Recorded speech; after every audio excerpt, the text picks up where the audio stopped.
Ose Brian not architect of no syndicated cocoa loan policy. Edu. 1 woman, 3 birth dates in 3 different documents.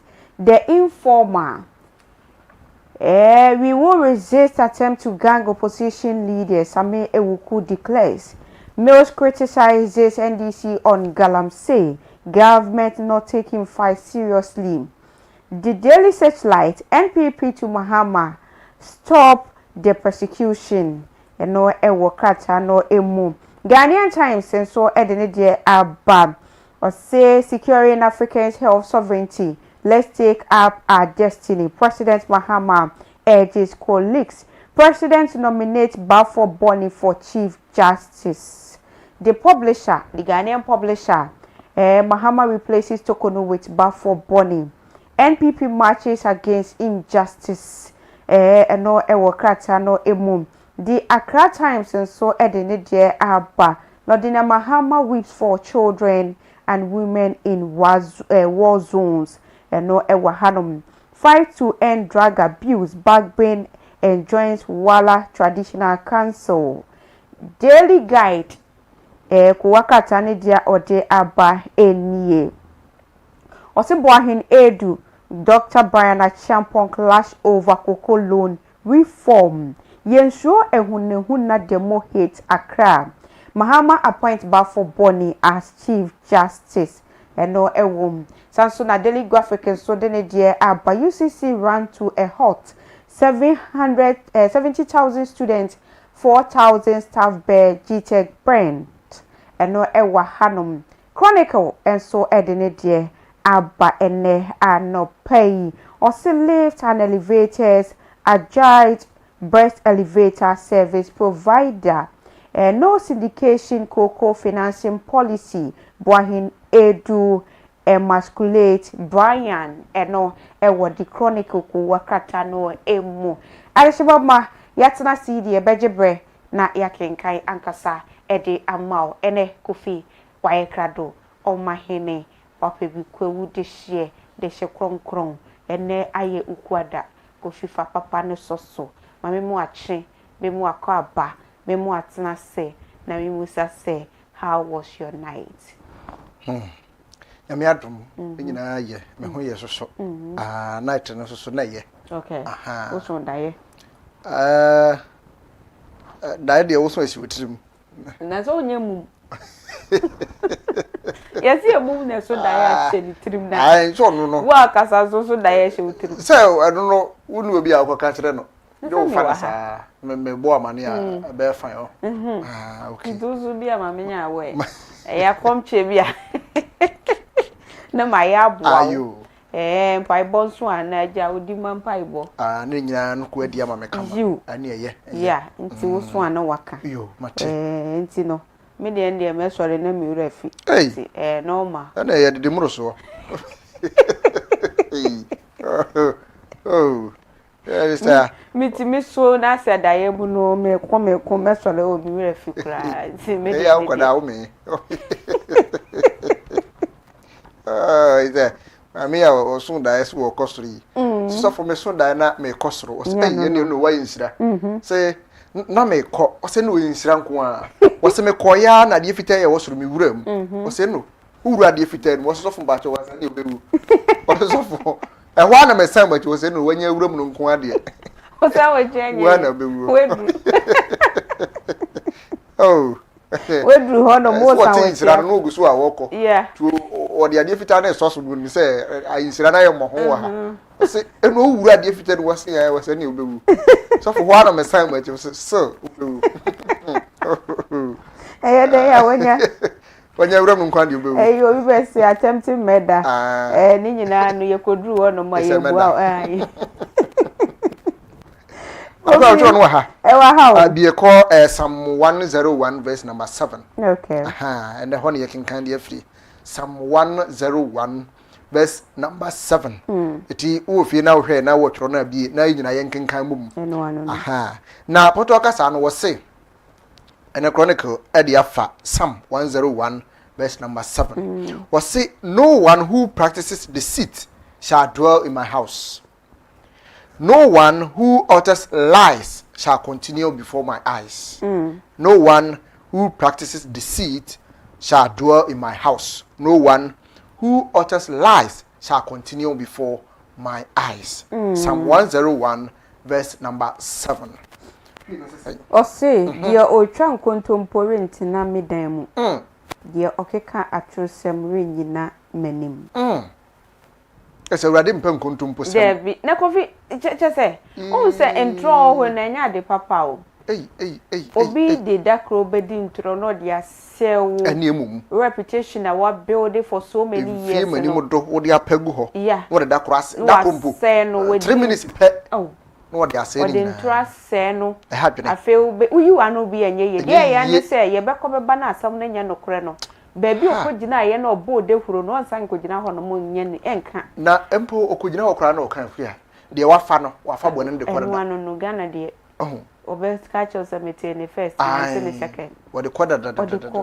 I want to meet na nanim ne dan mu kura won tena ho. Ya ne ho de won sene ho. Ye nya ya tro sem no bi ho no ma asem wo ni ho. Enso kofu du anu boss apiam no waduru ho no wo be kirem. Sade wo pepe. Mi wa enye sa. Ade ye kokko o se eye tuntum. Kere se. Woni evidence. Una wonni ho.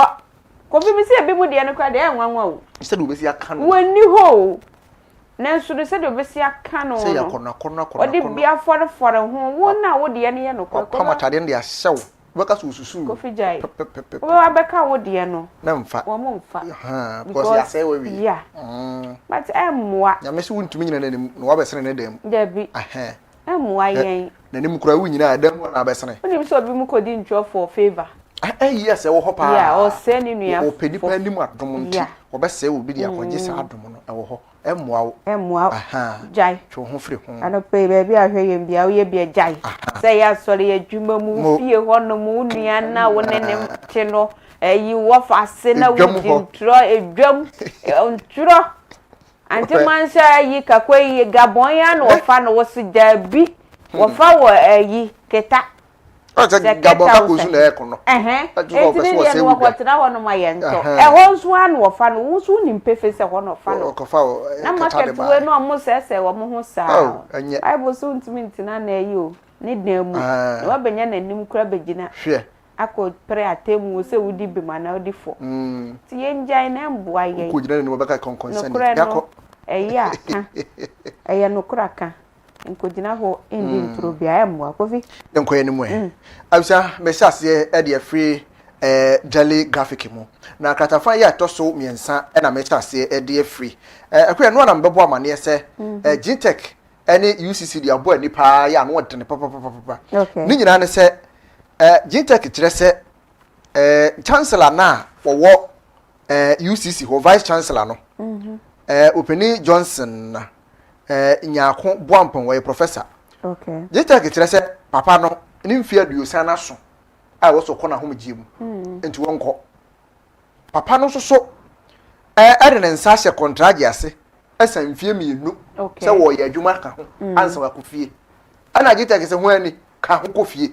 Se wankọ a UCC mo niema mo nkrata ahodo bi e be kwa aban ho a aban edi sika bebre wa mudi awuli school no yenso ye mfa nkoda etu pa retire adam say hadi na Gtech for person wo ni yi akwa no kura pa say o kenka constitution na in fact Gtech wo mo ya set from boundaries san say emra ne kire say article 199 clause 1 ne kire say wo ya adwuma na wodi mfirisia no aduosia na e wo so ko homgye mu sa amra na no section 4 no so ba be ka kire wo say se udru mfirisia aduosia no na se adwuma na wo ye no so mu san hia wo service ya okay obetumi na wo ye adwuma ensa se aburu mfie mienu ana papa no so ne contract wo san ene so ye mfie mienu pepepe ana ogusu a wo ye adwuma mo se wadu system nko ade wonko fie okay we ya adai by force fie ko se ana omo pampam papa yi sa wonko ye dan graphics wo bo apro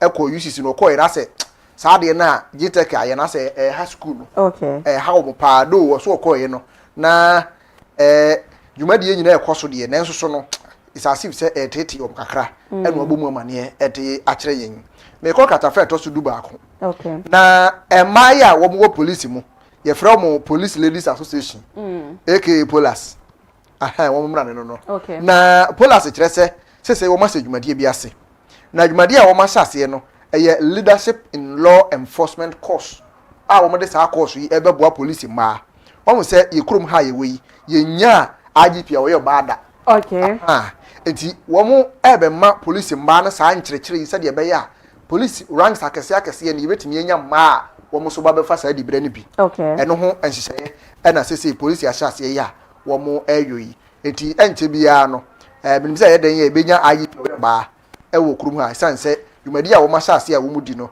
ebetumi aboa wo papa papa na dwumadi ye nso so ekoso wo America mamu United Nations General Assembly de toso aduwotwe 80th General Assembly meeting na ekoso wo obi ma so America mamu na mampani John Dramani Mahama kora wo hon mu bie ya wo kasa wase na akuya asamda aba ne se Africa ha abibrem ha se yi amampanifo nyina de wo nsato mkokoso apromise ma ona wo ma se bosse wo mu beboa ama eno ya ye no Africa ha no apagya nim kona nim pa eti bosse mu de papa se eno ahodo ne titiru ye vaccines wo mu beboa ama ne nyina yetimi aye na ne nyina wo benya moa e de afri dwuma ko efe ne Gavi e hono mo afri World Bank so trese obeboa sikase mu ama Gavi so e de ne timpo ya wo ewo noye mu no abebo Africa ama yenso yetimi aye ndudu mu pa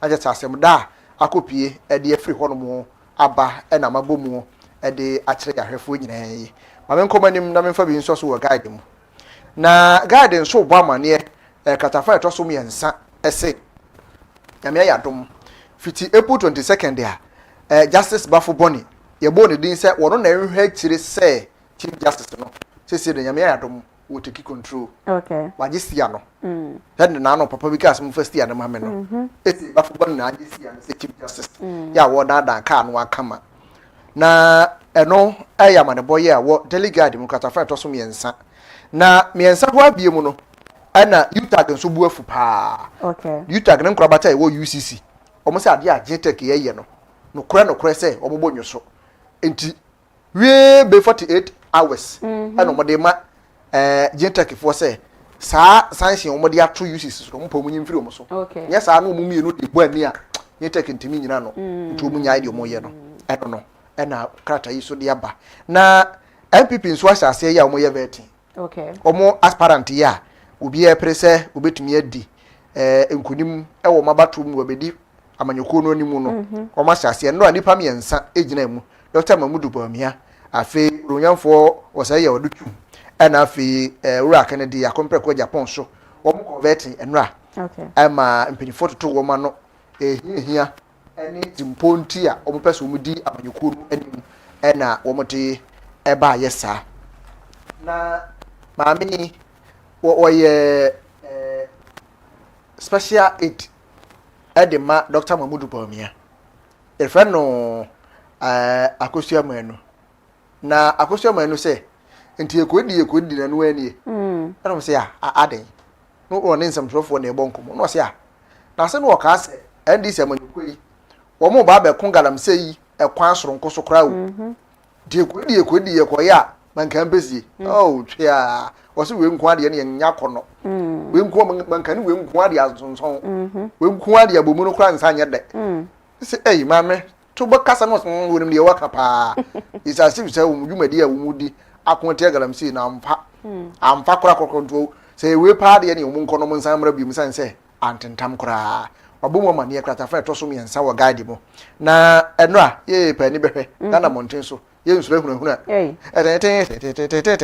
oh anu ani mo dep oh na mo meyi na mu mo botin yi oh akwa say demonstration kwaso a me hwe nya me de setting no ati ani mo mi ni ho na me di to ho mo se ho na ya tenten no wo ni me twa na setting oh sasa wo vi enu aso uhu video ni video ah just say anope be di hu nkomo be yi ano so okay demonstration na to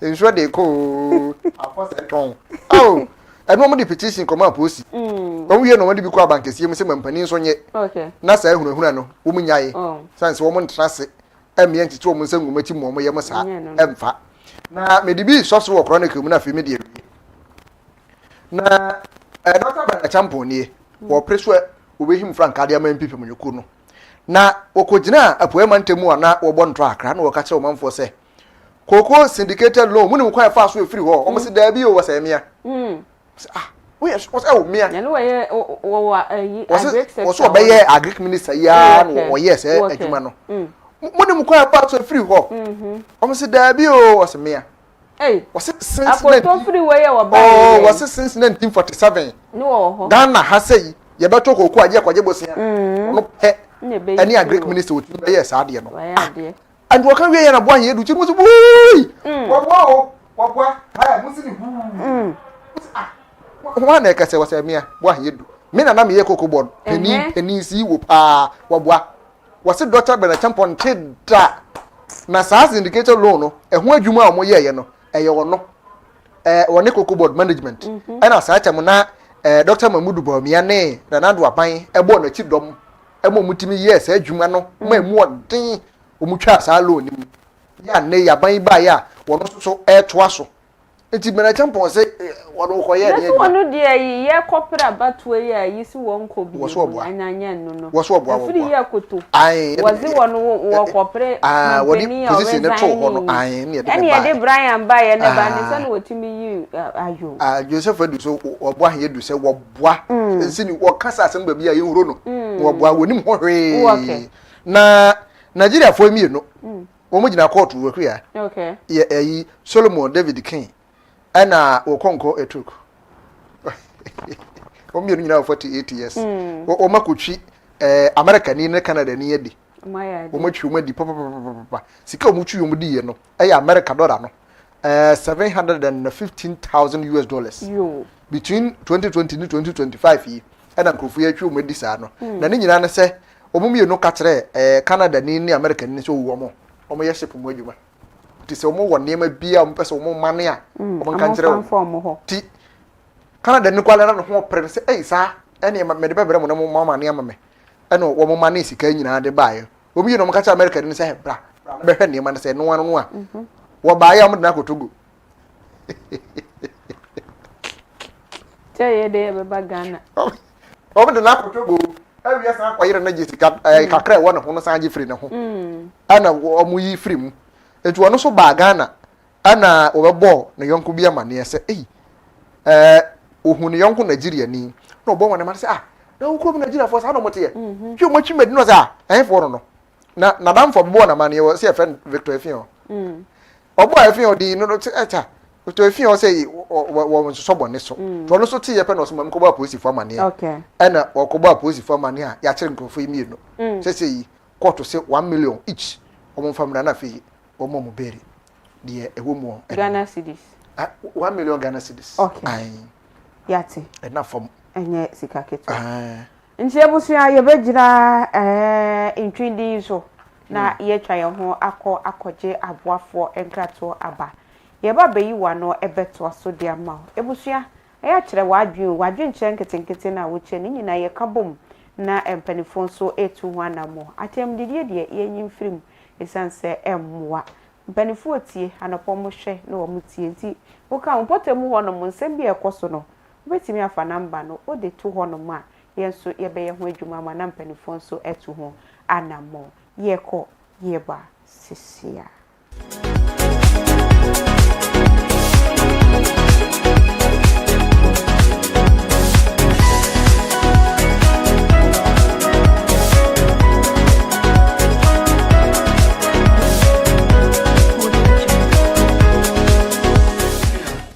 Garlic mixture na watini bi na tia ni se na edro ni tie na no kwasem ne se edro wi adwuma ye titru pa ne se ebeboa ananna ne srade ewo ni padua ni mumtin mu ama ohu atɔ kura de dika oba bi wo ho a okonfikyire a ema edro ewu hia ye victory garlic mixture ebi kura ho obekɔ a ewie wo ansa na ba ye victory e na wuhia wunya victory no ma na busumi biara ubenya ofikyire akɔ a empa ho kura eno de akira obi wo ho a ne ti ne ka adwa no obi wo ho ye adwuma kakra bia no abrɛ na nakoma bɔ ne periperi ni nyina ye mogya entimi mfa akoma no mu kwa adwen mu ɛno ne kɔfa saa de ne ba ɔdɔfo mesrɛw sɛ ɔwɔ hɔ na wo nsɛm taa dwew ebia wo nsa no sei ana wo namro mu na esi fam no kora ɛwew ana ayɛtofo sɛ de yɛde fom ato mpaboa mu a ɛyɛ victory ɛna meka mfama wo onum victory asa no ma yɛ bobɔ so nyina no ebegyae de ɔtɔ hɔ anadwo a wontimi na wohia victory ɛmframa nyankopɔn de ama yɛn sɛ yɛ nhome wo de wo nhome a na wo tie so o bra ɛyɛ victory ɛna betimi aboa wo yɛ wo bi wɔ so a wo hɔ ana ne yɛ mahye no a obiara na ne ka obiara nya ne hwee obi wɔ so na akoma bɔ ne periperi ne nyina mogya ne ntimi ne afusa ne yɛ wo ne padua no ɛduru awunya yɛ victory garlic mixture de watwa bra ya bia ya na asɛ kokodue ne nam no no yɛ ne basa ɛyɛ victory ɛna meka fo wonya victory bi no a ɛbɛboa wo sɛ doctor de wato aduro so sɛne a wobɛtumi anom victory na ka waduro wo nyinaa ne sɛ waduro no na abɛnom a meat aduasa no anom wei so na abɛnom a no anom victory no so akyi meat aduasa woyɛ ne sɛ bibia bɛde kama ama wo sɛ wo nase tata woyɛ agya ho adwuma a mesrɛw aduru a meka mfo ama woayɛ victory garlic mixture mesrɛw nipa ne bia danse a yɛpɛ sɛ yɛfa wɔ ma danse na tie na sɛ wo so kɔtɔ a wobɛnya saa danse korɔ no a ntwe mi nyini mi mpedwa mi ntumi ni di mi yare so mena ko be 12 years ni man num nduro mojeduru 5 million de trim matutu ana se na meti tv ntumi na mehwe ne mu se moto nduro bi esi victory heba victory garlic mixture ne mi mtoduru sa ba moduru no asa moduru no eye papa ntumi ni di o mi din sa no me didi afi bi no se didi ya na afi insan afi bi no ntumi didi bi afi mi di ma edubone sa bi semi anu so no ntumi didi anu so mi be mu sa afi de anu so be du bi no ntumi didi bi afi mi hu de menya me won bi ti edo no kan wo tv so a na me koto bi ni me edo no anopa ani awiane anwumre no ande no se afi mi ampara mi no adibia ntumi didi mi se afi na tora ta me ko ye black masa modro no die edoni na nyame nhira mo aje me pa me problem ye menstrual pains nda ne kakra me so ti me nya me menses no bosum ni ma me bre pa me brankasa me timi to tondro no na ne se man ti se yesi ye bibidro ha na makoto ba bia me we mtimi fa ka ekọ obi kru so ekoto bibidro me timi no abi chese na victory ni de in fact I don't know minim de wo mu de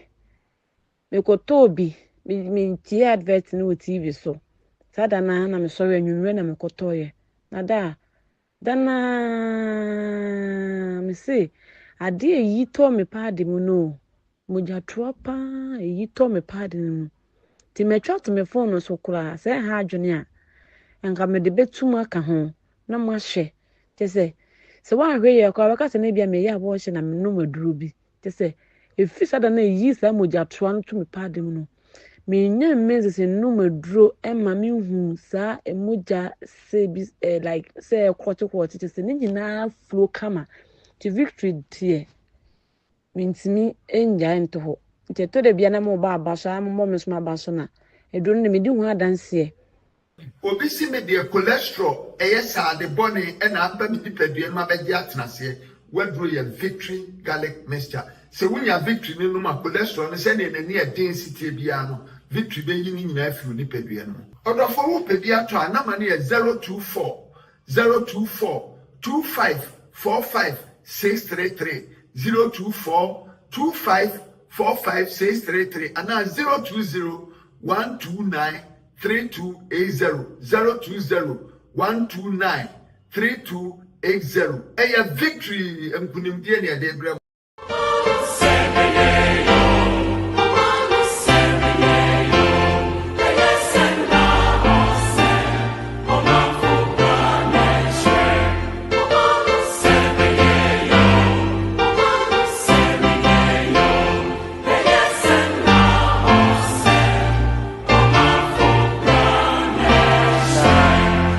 akwa biem se watwen yama yadan ye ho aba nanso ye da foforo se de te bia yesi ehia edidi o man no mu enkomo yɛhyia no pa yi a obi bo amane sɛ yɛbɔkɔ na yɛama ne bɔ mu no ɛyɛ a yɛdi nkɔmmɔ ɛboaboa yɛn ho yɛhwɛ nneɛma ahodoɔ a ɛbɛboa ɔman yi ne nkyekyereyɛ na ma yɛn nyinaa yɛtumi akɔ yɛnim yɛfɛ ɔman hene Kofi Asɛmpa sɛ nɛ ɛne de di kan wohwɛ dwumadie yi a ɛyɛ community watch ɛwɔ Great Commission Television ɛsoɔ wɔfa a yɛduru ɛyɛ beyiwa no ɛbrɛ na yɛbɛdi nkɔmmɔ edu ɔfa yi a yɛdu ɔman no mu nkɔmmɔ paa yɛhwɛ nneɛma ahodoɔ deɛ ɛkɔ yie deɛ nkɔ yie ne nyinaa yɛhwɛ edi mu nkɔmmɔ boa sɛ bɛyɛ a ɔman no nkyekyere nyinaa mu no ebetumi akɔ sɛdeɛ mepɛ no sɛdeɛ wɔn nso pɛ no na yɛn nyinaa yɛn ho atumi atɔ yɛ sansɛ ɔman nkyekyere mu no sɛdeɛ daa mpanin ka no sɛ sɛbe deɛ wotwa sa wodumi sɛ n'akyi akyea ɛbɛtɔ biribi wɔ hɔnom na nneɛma bi a ɛkɔ no bi a na nkɔ yie deɛ aban krakye bi ɛyɛ deɛ mmarahyɛbadwani bi ɛyɛ deɛ soafoɔ bi yɛ deɛ mpo aban nankasa nyinaa ɛyɛ yɛ a nkɔ yie no na ɛwɔ sɛ yɛdi ho nkɔmmɔ deɛ ɛkɔ nso a ɛkɔ yie no ne nyinaa mu ɛwɔ sɛ yɛhwɛ na yɛdi mu nkɔmmɔ ɛbɔ aban no aba so na atumi ahyɛ nkuran ama deɛ ɛkɔ no watumi atoa so ayɛ ne saa ne nyinaa mu yɛtena se ɛbɔ mu nkɔmmɔ na aboa ama ɔman no nkyekyereɛ no atumi akɔ yie ɛde ama menumi no ɛno nso yɛtena se a yɛbɛdi nkɔmmɔ fiti sɛ yɛhyɛ ɔman wei nkyekyereɛ aseɛ sɛ yɛbɛgye yɛn mfa ahodie ɛnumu a de aba bɛsi saa bere yi adeɛ baako a yɛfrɛ no demonstration anaasɛ protest mpa wɔ man yi mu afe biara yɛnya bi ɛwɔ man yi mu ɛneɛ sɛ wosɛ wɔ kenkan a ɛyɛ bebree yɛnya ekuo bi a wɔn frɛ wɔn ho we be citizens wɔn ayɛ ho demonstration ahodoɔ Arise Ghana, Democracy Hub, Fix the Country, Anti-Galam Stop ɛne bebree na mpo amanyoku ahodoɔ nso a wɔn ɛka wɔn ho bom napco trainees ahodoɔ ekuokuo ahodoɔ a protest di bebree sansɛ yama mmara a yɛde bu yɛ man no ɛma yɛ saa kwan no sɛ obi a ɛwɔ saa akwanya no sɛ wotumi ɛka ɛdɔm bom sɛ wɔkyerɛ n'adwen ɛwɔ deɛ nkɔ yie ma no ɛho sansɛ sɛ wɔkenkan article 21 section 1 clause D na ɛwɔ hɔ ya 21 clause 1 section D wɔkenkan a ɛda di ɛma wo te aseɛ wankasa wo freedom a wowɔ sɛ wobɛtumi ayɛ protest peacefully ɛno no ɛma kwan ma wokɔ police station ɛkɔgye polisifoɔ tumi na wɔmatumi abɔ ho ban na watumi ayɛ saa protest no ɛyɛ peaceful hyɛ no so underline word no ɛyɛ peaceful because wokɔ abɔnten ɛkɔtoto atuo kɔ saa nneɛma a ɛno deɛ police ntwe ma wo koraa saa ɛna mmara no ɛma kwan demonstration ahodoɔ yi a akɔkɔ so bebree sɛ demonstration no ɛkɔ so a ɛyɛ ana the agenda, the brain behind it, the motive behind it ɛyɛ ana ne nyinaa ɛyɛ fua sɛ ebia na nsantam anti-galam stop die yi ɔmo yɛ yi wɔn kyerɛ sɛ galamsey no ɛsɛe yɛ nsase ɛsɛe yɛ nsuo ɛno nti mpanyinfoɔ nyɛ bibi mfa ho ne motive no nti a wɔde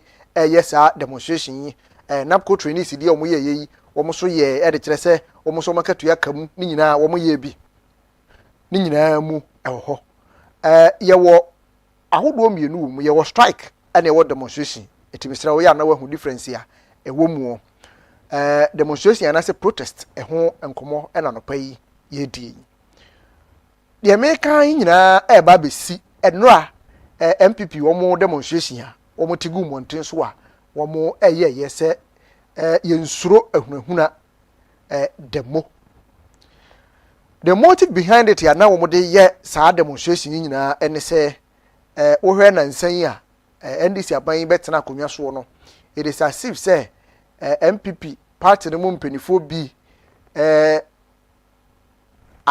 aban yi ɛbɔ pa ɛde mmara ɛtetere wɔn mu ani nyinaa yɛ ahunahuna a wɔde ɛto MPP amanyukuo no so according to wɔn no wɔn asɛm a wɔn gyina so nti ya wɔn de yɛ demonstration no sɛ chama wontumi ya wɔyɛ Ashanti regional chairman de ma MPP amanyukuo no yɛkyerɛ no Bono regional chairman de ma MPP amanyukuo no yɛ chairman na ambafo abronye wɔn so yɛkyerɛ no saa nti wɔn nyinaa no mu hunu no sɛ akɔakɔyɛ hunahuna bi na yɛde emra ehunahuna wɔn nti wɔn hunu no sɛ deɛ ɛkɔ no ntwa yie wɔn bɛyɛ hu protest na protest ya wɔn ɛyɛ no na emabunu dodoɔ na de akyire paa so to it na yɛ nim sɛ o it is the same motive anti na agya mabunu nyinaa sɛ ne party bia wɔ mabunu wɔ mu a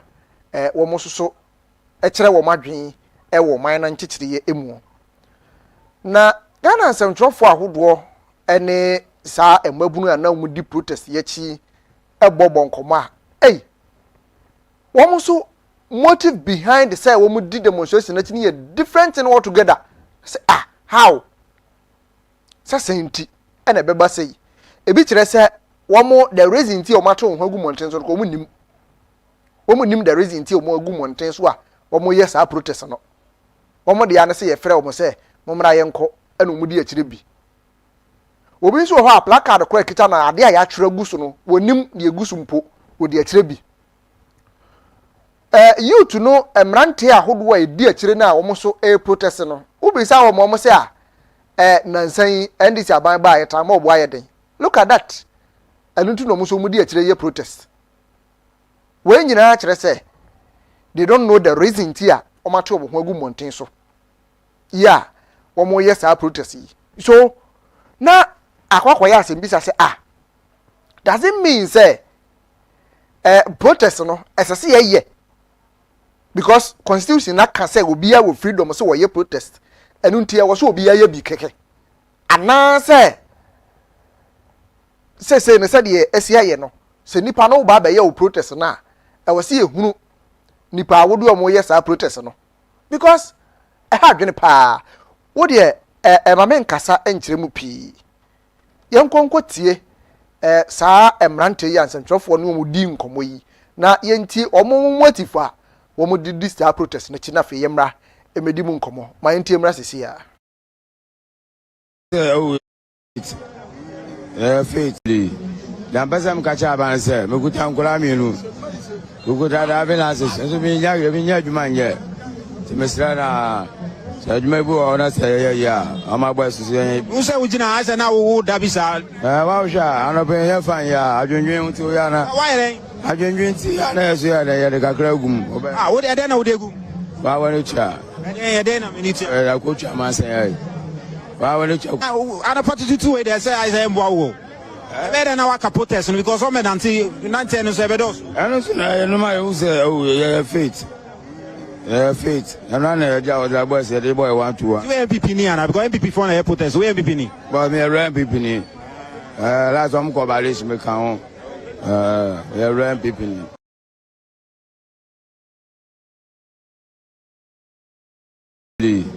dan basam ka cha ban se me kuta nkura mienu kuta da finances so bi nya adwuma nye mesra na adwuma bu ona se ya ama gba susu yen wo se ugina ase na wo da bi sa wa hwa anope ye fan ya adwendwen ti o ya na wa yere adwendwen ti na yeso ya de kakra gum wo de na wo de gu wa wani cha de na minute la ko cha ma se wa wani cha ana patutu we de say I say mbo wo better na waka protest because some nanti or Brasports. There is an ongoing demonstration where the NPP National Youth Wing believes there's an abuse of power by this government and state-sponsored harassment to its members. So we want to engage some of the protesters here and find out what they also have to say. Chairman, me mo ba eba G drink. Samri mo so boku jampa woni abri pa na die na de wo BP mo. Dia be plan. Me bu ona say ya. Ama gba susu. Wo se ugina ase na wo da bi sa. Wa hwa na be ya fa ya. Adwendwen ti ya na. Adwendwen ti na yeso ya de kakra gum. wo de na wo de gu. Secretary how come say see overhead we are o check it overhead almost 4,000 o check it Kwame Nkrumah circle abe Mama abedane abodan for circle abedane donkey circle see am put the asabedane for. Okay, so any message on the state harassment? I mean, what the NPP describe as the state harassment and abuse of power. What do you have to say about it? Yes, that's the way they talk. It be true because of the thing where they go on, no good. That's why we them come and gather us. So when you come and tell you, all new brings one. When you tell the you give up the permission, make go tell the president. When you see how it goes. Ana party two way they say I say mbo wo. Better na waka protest because some nanti no say bedos. I don't know my own say faith. Ana na ja o da boy say the boy want to. We PP ni ana boy PP for na protest. We PP ni. But me run PP ni. La some for balish me kan. Le run PP.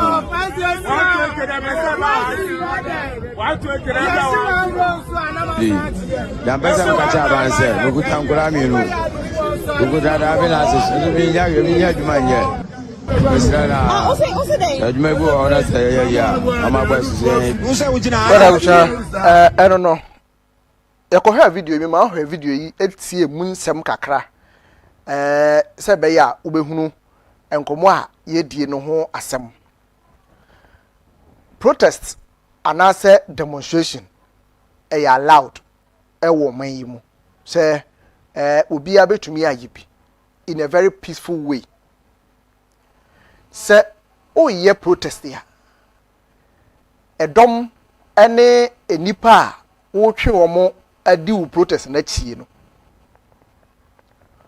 e wo say uhunu the kind of people are udi omo di protest echi anye sa ebe wi ase na wo the agenda na wo de ye protest no na say sanity because protest said American ubia yebi ubia a protest and the aquaquaya say is it because of say emrana makwanti no e say ye saa keka na because we hear the emrante ye e kan ya sabi ento asomu saa enro ahodo a Ghana bambofo prese ye betumi atu ase de afiri o man mu because of say higher mabunu no. This is the same no ikunu ya sa mrante so ba ho da wuro all in the name of say they are protesting ba ho da wuro say ne bo aye den dodo ebi kura kire say betumi anka ban na allow na zabe wi ne ye nton kura abonten no obi ntumi ntobi. Look at that. So the main motive say constitution na makwan say yenye protest nti obi atimi ye protest no and what asum because it is as if say nansan tam protest ahodo ekoso okro we mu no sabi ebi ntwaso mu kura ebi ntwaso mu kura say to me aso de keke say I'm protesting because of say no boy dinti I'm protesting. Meanwhile once already MPP protest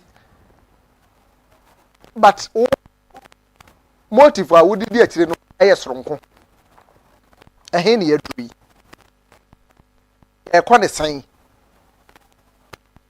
because say e ama ye kwanti ye ntumi nya de epe bi ya na sana fe the protest na dru o say we ama the objective the motive ni nyina etai MPP protest na chiri nyina asai ni nyina because ekoba ne say no de enkomo a ekoso wa abontin nyina aba be ye we nko a enkomo a ekoso nyina aba be ye we nko a ena esiso ya obi a edi ho nkomo why edi enti na wo se edru say afɛ de protest na ye no enema ye kuro yi mu ye man yi mu ye hunu ne say it is illegal no eno ho ena afɛ de ye protest for say ne boa ye din o entimi nto wo saa na afɛ de ye dru dabi emmoa yen say ye ne say ya emmoa yen emmoa kra enti protest ye protest no eno ani say ya na yen koso nye no because if say ye protest na say enipa edi achi a ene ye chobo ye no they don't know the motive ye dey protest no dia then what is the essence of it? What is the essence of it? Say yensi abonten yen kire grievances mu fa nkire aban a wote so say enema we ya ekoso no timamufo ya ni nye ho amanyoko we si na ni nye ho eti yensi abonten na yen express ye ho yen kasa ma aban ni hunu se de ekoso no enya akono se nipa edi achi no ennim the purpose ntia ye de nam de a what is the essence of the protest? And na hu hia se ye be protest no yes na hu hia se ye be protest no because enipa ye de o madi achi se ye nyina yenko say ye grievances en fa nkira ban no na hu hia se ye be sa protest no at the first place enka de na nka wo se wo mu an se MPP mpanifo no be ka se ye tro letter ye tro petition ade akwakoma ebi a police ya na se aban mu mpanifo just that na hu hia se mo be protest no kra because protest na ekoso no nyina no it is the leadership of the party no kwa na nim the reason tia no mo ye protest no you to dey akire nyina are protesting for something different protest no say ya na yenye no na abusha ne meni hu nkomo na ni nyina mu se ekoso say ya dane ye man na ni kakra dane ye hye ye ni kakra because me no me enu nyina di ho adanse say this kind of tramadol ne red ne weed no na de no eye de a narcotic control kasetia police kasetia ye kire omanfo wo ho it why do we protest for it? Adenti na wase ye makwan say ye protest wo ho hwe enipa eda o screen so a wo mo kasa yi voices ahodo a be ma utie yi wo mo nyina adwen wo benkrom but the leaders of demonstration ye course no no so no looking elsewhere abusa yeni hu nkomo se ye beja ne se ya ma akoso saa se constitution ne ma kwan nti yenye ne se saa 0557738028 0557730028 0557730028 we ene mahoma mede edi dwuma efi ha se yi frebra yeni mu nkomo se ye beja ye protest ne se ya ama akoso saa because had twenty papa had 20 say ye protest ahodo ewo my we mu protest ye no assign a different agenda altogether and ebre ye ma me from first call udini bobia ka free hello pelikeje hello udini bobia ka free wa mintie o pato ye free bi sa me kata free offense ko kosi okay my mintie o ma me mbo abaso ame fa point na mentia be champion chairman na kosi okay ame tia regime Mr. Dr. Frank Amakohene opeyike na mi sha lu ma pa odi nda no fa ifa de mo ma Ghana ke enro demonstration na mo ye no senka me nkwa ma dwene a o senka IGP to sa fra MPP nti fo no okay e dey o se me kata ne say you know ebeje to be say and some of the demonstrators ni bi e kano e kemra pa and some of the demonstrators ni bi kano e kemra wo hwe obuko so sam conform free baby o man ka dinkia o mu fra mu so na wo hwe emaya bi kura na wo mu de mu to ho na em say fi ko bo wura mu ko to mu community ta mu do mu ko demonstration o be ka se wo nya jamra na ye ti to wi yi tramo ni ko ke na ya bra no aye pese mbabu no jai no na MPP vote ni ko sata anko for say o mu mbali demonstration no mu to sa ne ma bone ne dia e se o se ka jibi to no safre MPP for no e ko si o mu ye se kire o man yu na da ka se o man no ye se o man na o man na ye gigi an nkampo MPP for o mu suba ni o ha to wanya ya o ma ga na be dia kwani o be ka te e be dia kwani je be sere be for mu to sa fa MPP for no no be chim na men ka ho no ka te that's it ene wo so de 0557730028 0557730028 Udini baby akasa free o. Hello. Good morning. Good morning. Bibi aboko. Fedi ampo Roma. My tia Udini baby akasa free. Oh, there are MPP for this time the NTSB on my yechiro mo sane yechiro my no mo sane. MPP for that demonstration we for so be any so. O my no so my sorry. O man na sorry pa the MPP for there. Mo o my no. To me the entrance out so we so awet na so. Kaka no what my atutu aye won to pay mistakes aye no akolete wo ho ansa na what na papa wa de so double chinya force so papa wa no so enye ne sa MPP o mo hede o mo ye ni ye pa o mo hede o mo ye ni ye pa emo wa man no o ma fe ni ye kire o man no o mo hwe o man ni me da ase right yes so that's ene wo de bra papa bi ese wo hwe from Facebook o say yentuja no more obed boafo so o hwe efri ni office wanchere wa bi ya office no ewo monko so na o monitor show no udini wa bi akasa free o hello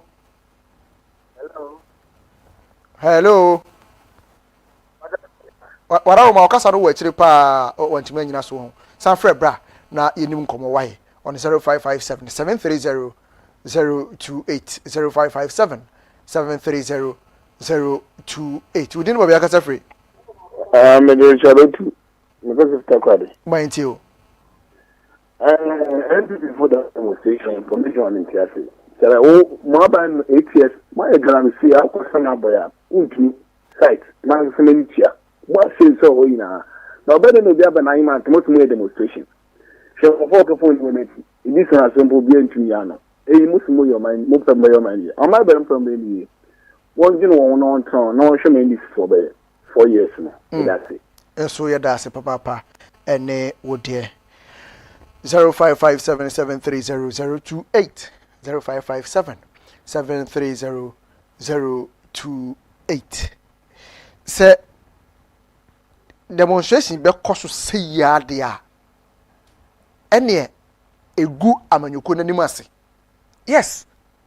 Because of say Emrantie ne mabawa mo sesa o di demonstration that no they don't know the reason tie o demonstrate on said yes tie we didn't ba yakasa free that's all because free as okay I just as okay my okay only the omo ye demonstration I am di tia John Dramani Mahama now one thing is there oba won check because tramo the boy din in the good Tramo no ne boy din ni dia de no Tramo no nya dis wona de ba o mai mu tabi MPP penifo nan kasan na de Tramo ne ba tabi mesraw allegation we de wadaro matwe sama me papa uche enya dia me na America o mesraw enya dia me na America nipa ko de ba ne se wonnim nipa ko de kofa ba yi o papa yin che ya titi bebre tv so mpani bobom di ani de wo kan wa na wo kan wa asemu me de menim ho hwe fine father uche fine ani dim se aduro e wo man mu aye no ma me nkra duro company na e de aduro ni ba no company no mu betime sio mo kwan se aduro ni mo man ni what are there la se mo ma kwan ma aduro ni bo man na se ma mu ana no ma untimi me kan jiro bi se ana de ni bo e den at ni bo na ni bi ni ho no ni para ko de ba ku me nu oton no bi akoto na ne boy e dia eno no so be jina be campaign ja ba na ba na de ba e bi e na bi sa o mo fa ko apaso no mo nye ni ma bi na campaign no mo ye na mo mo na de bit ma ba pa MPP na de bit ma ba pa bi me da se so ye da si ene wo de Ayasemu 0557730028 0557730028 wudi no ba biakasa free Mr. Wa ma woni so ma me na yente won kawai right mind you adi we ko sima musa police force wo ma o mu die che to so force se sa de no o munye Ayasemu yes la demonstration me sima musa police force ko mu police force di akire se wo ma bo ho ba pa police force di akire na mo no se bi no wi na bi bokoro na bi nim sa de na mo kire na mu jiro mo mo yes adi we se mu da wo mo demonstration entra mo grip o mu ni na ngogun entra mo grip o mu ni na ngogun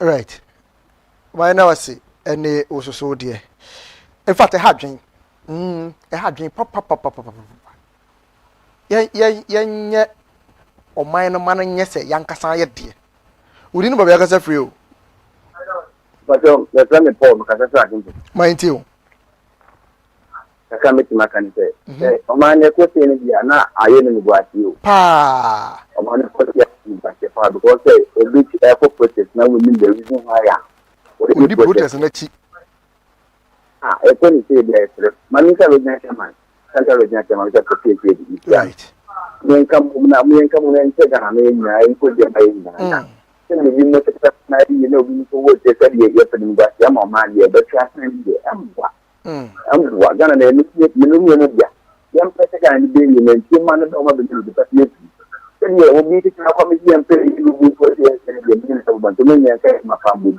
e ma ga na ne ya ye en pe te ma da ga na ye so ga na ga na so ni Kada se papa ene odie 0557730028 0557730022 udin babia kasa free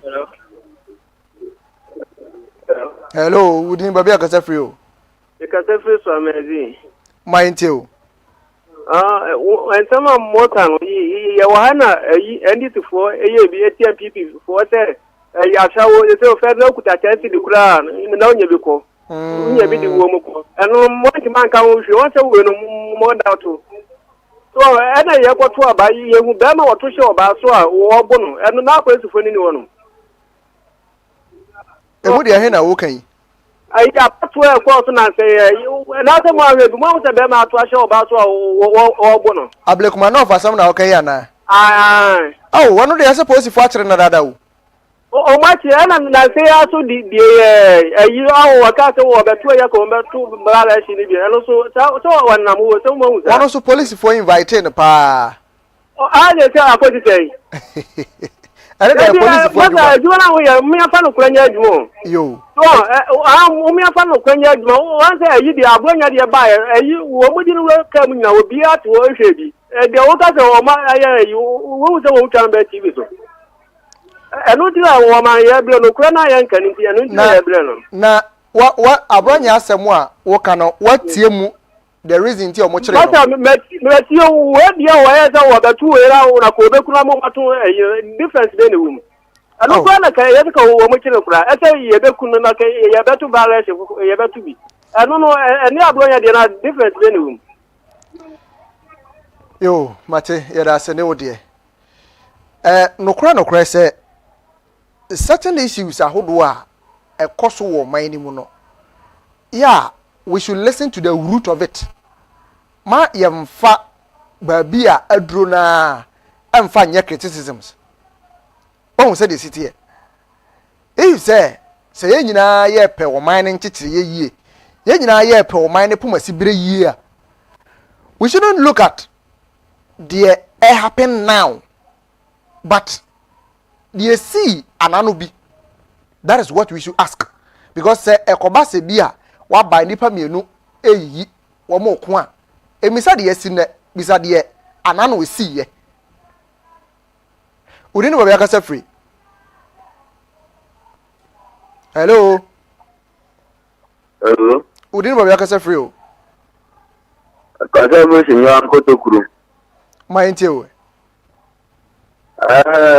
ayi We demonstration na mo ya mo ye papa pe bia ni ho bo ya wo hwe mo ko boys ke mo ye demonstration pro omo nyina wo ayi seke ayi we ya si mo nyina da obia ni ho ye papa bia ndi mo ye mbo ma o ma ja ko fishi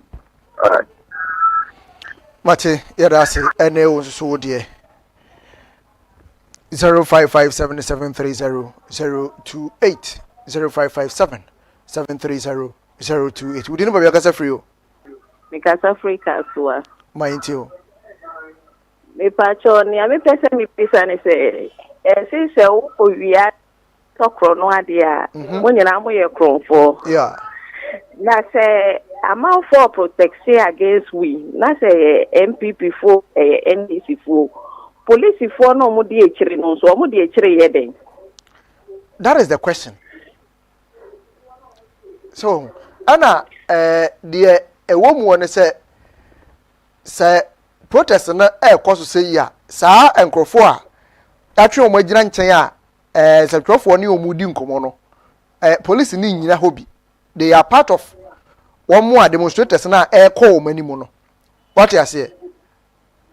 But I hope say as omo protection no ebi issue we wom ebi ayi omo pant wom ebi ayi ye friend say e na nkwala nkete under age ewu wom dey na police for no fa ho e na ye the protest before I had go police station ho say bibi say no mo ye no so mo chiro pretender yes omo chire ni omo ko protesting against yes enti na e mo omo kwan but as a partner was MBC. Say your friend is saying MPP for say MPP.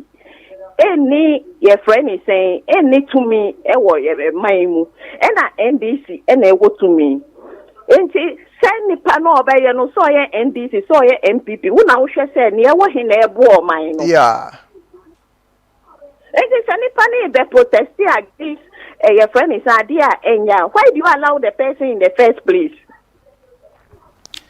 Right. Ma ye na wasepa ne u contribution ye. Demonstration na happen enrai we are hoping say police for be babonten be kasa wo ho because this and many videos ahodo a ye show abonten a kire different thing altogether. Say ade a MPP penifo de come police for some be protesting on no. They are certain you to be a D demonstration na chia. Almost say the purpose untia na party no e demonstrate no. So this youth no we are expecting say police be say omo yemu hwehwemu. We didn't be aka free. Hello. Hello, Pastor, good morning. Good morning, no, we didn't be aka free. But I'm here from a attack. Mind you. But I don't know about the issue of Tramon. See, this Tramon of a thing is only destroying the youth of this our great country. Yes, it's destroying the youth and the future of our children. Because if it comes to look into this main whole issue about this drug Tramon of a thing, we as a West African Ghana here, we don't have any beneficial. We don't benefit anything from it. These drugs are being imported from other countries, if I'm not mistaken, from India, just to condemn our youth. And you can see it makes our youth very, very lazy and unable to work and it's useful to the society. Please, I urge the government of Ghana to look into the protection of this promotion to our country. Because I've done so much investigation about this trauma issue. The company that produced this thing was called Tuma King. So the government has to investigate that company to know how they were able to import this drug into our country, because this is not doing us any good anymore. We don't have any future, any good benefit from it anymore, please. Look around what is going on in our society today. It's not only in Ghana, mostly in West Africa entirely. this job, the producer don't sell it in their own niche. They import it to our African borders to destroy our youth. Please, I urge the community watch in Ghana here and also our government to do more investigation about this because it's not doing us any good anymore. Thank you very much. Irase, any also contribution bia or de aba. Say ya ena ye hiano ye nyina ye pe o man yi se beye na o man ya ye nyina ye ntimu no etumi enya de be boa ye nyina ma ye ho atumi ato yen wudi ne ba be kasa free but mukase fi commander from Isaac mighty wike but the demonstration one organizing more called the demonstration MPP ma yeko no na organizing the demonstration pay ne ude ni mo organizing the demonstration order what my IGP akafan the estimate to pull ugon the ma because as youth now this one lamp on my bed I want to what provide what the one no because the monk of alcafona would be mind be base work and then work instead IGP was one of wash what to pull wash now move the yet man wine that's it yo there are sene also so oh dear February ye ni hon komo on 0557730028 0557730028 we didn't be kasa free o Frank dem kasa free abi molebu mind you and the permit mo share head commission TV na ni metem ba podi futrafosun be obi obo yankopon onhire no mi na bi kuma sam de ye hu sese ni enseda ni mo because omuli bene odi o manim na we twem ko no oba yo say oba legalize vi se be o ma ebe yeska ni o ma ebe abo na obra enti de eko sese enya de ye hu wo se be papa we na ni tum kaza asa ni firi ho no ye yuti bebre do mo se ne mo bone ndu bone ni adade mu awo mo no na adade because ndem bi o ma obi bi asem bi tumi fi pani bi ano ba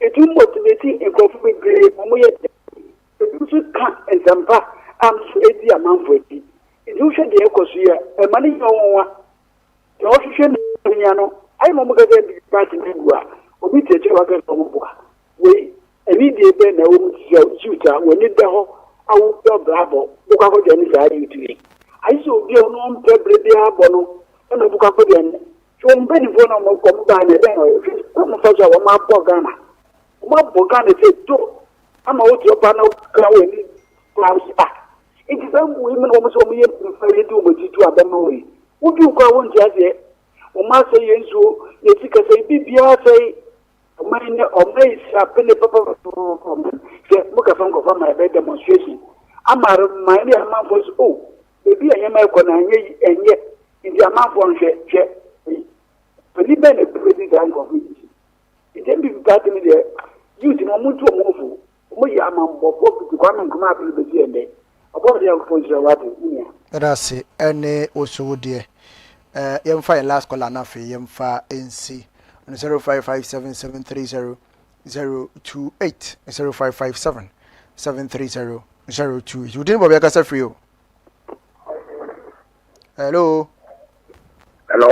you didn't bobia kasa free o but you feme come ya kasa free nkoko akoma ya yinti o but you papa mamuna diba mami wo dwime na ene ya na Ghana ba Ghana kudunu ba na edim se anka ye ka wiya ke nusi ni fono nka kwana no omu nusi enu kwana sana wo papa be hunsu mu wiru papa yesu bo bi obede na di e wo fie ene bi enwu sakora we ko wi se ne bi papa se ye ko Ghana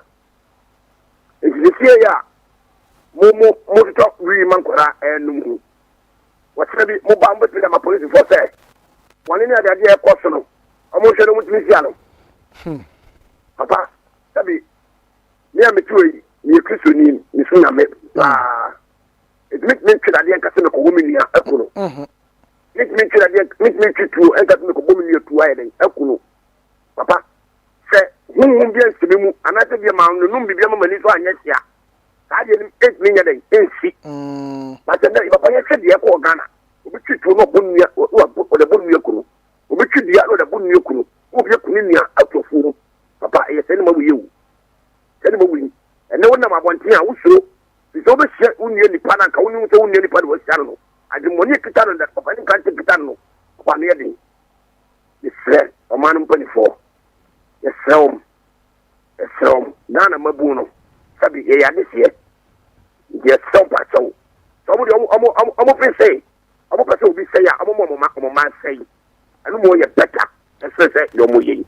Papa, when you come home. But I say, Papa, I'm man yet to see it. I'm not man yet to see it. Almost all by mine. Amen. When you first official for some, I will you to hear me. Amen. That's papa akoma ya absia mesra meti me fafra fo bia bim ye de afrafo dwumadi no ebesi ewo ha sei ya na fe ya sore so ye pe oman ni yi ade a ebehia ne se ye nyina yete oman mu na enioma ahodo ebebo ama ye nyina ye ho ato ye se ibenya nnwuma ensuo nkane ane ade ebebo ama ye nyina ye ho ato ye no eno ne ade a ye hwehwe sense se uwo maimu na se oman no nema enkoyi a emma timamfo ne titiro ne mmabunu ankasa ebre ewo man ni mu if say there is an opposition party na say you are protesting you should protest on ade a ebi aban na wote so no ya emmoa wo man mu no. This is the situation whereby that individual now police fa no e wa ban we person no nyese bia wote wona na police ko fa no there was a reason abronya police ko fa no ask yourself say what were the comment you make yenti e ma police ko fa no chama untumi a police ko fa no what was ade a wo ye yenti na ma police ko fa no. You should ask yourself sa na ma we nyina answer what criticize on the air koso enei. Say what you say. If say ye tam o man sika de mo ba akofo na so ba akofo no hunu ne nko apese minkuminya no kodi sika ne say no a. And do you expect to say e wo so man ne bo ne nsem mana na? No. Say ye nyina ye boa aye ne say you obi di o man ne sika ne ye yire nipa na je afri ne nsem a ebe boa wo man ne nchechire ama ye nyina ye ho atimi ato yen. Etima ye mfa amanyosem aniwa enhwe eniema bi a ekoso. Say if say enei ndc ne woso na say aban ya atwam no wo yire wo mo amobi a wadi aban ni sika bia wo je free ne ho MPP nso ba na so betimi akwa yire ndc aban ya atwam agi sika de abre wo man na ni nyina aboa eni ho say e ya aban bi na teso nti no e wo say ye support say aban we de wodi we ya enye we ya enye no. MPP NDC kales no eba ebeto Ghana kales no wo ho eti ye bibi na se eboa wo mamu na ensese ye de amanyosem aniwa na ehwe yenhwe ye man ne yie yenhwe ye man ne kan ne no na beboa yen ayemfa MPP NDC sem no enkatakata nema bi so ewo nema ahodo a ye ho mamfa wonsi na mensori so na fe yenkoye nim ye fa o man hene Kofi Asempa no pembe so mo beyiwa no eso na ye sori dwumade no pina na ewo kire penifo betena se na fe wo madi o man no mu enkomo ahodo ya ekoso na kua ba betena se na fe wone Ghana manyafo so edidi emu enkomo na twen na ye nan ye homra ye ba pina na ewo kire ye de ba beso so de ma ye ba sese ya ni adofo meden cha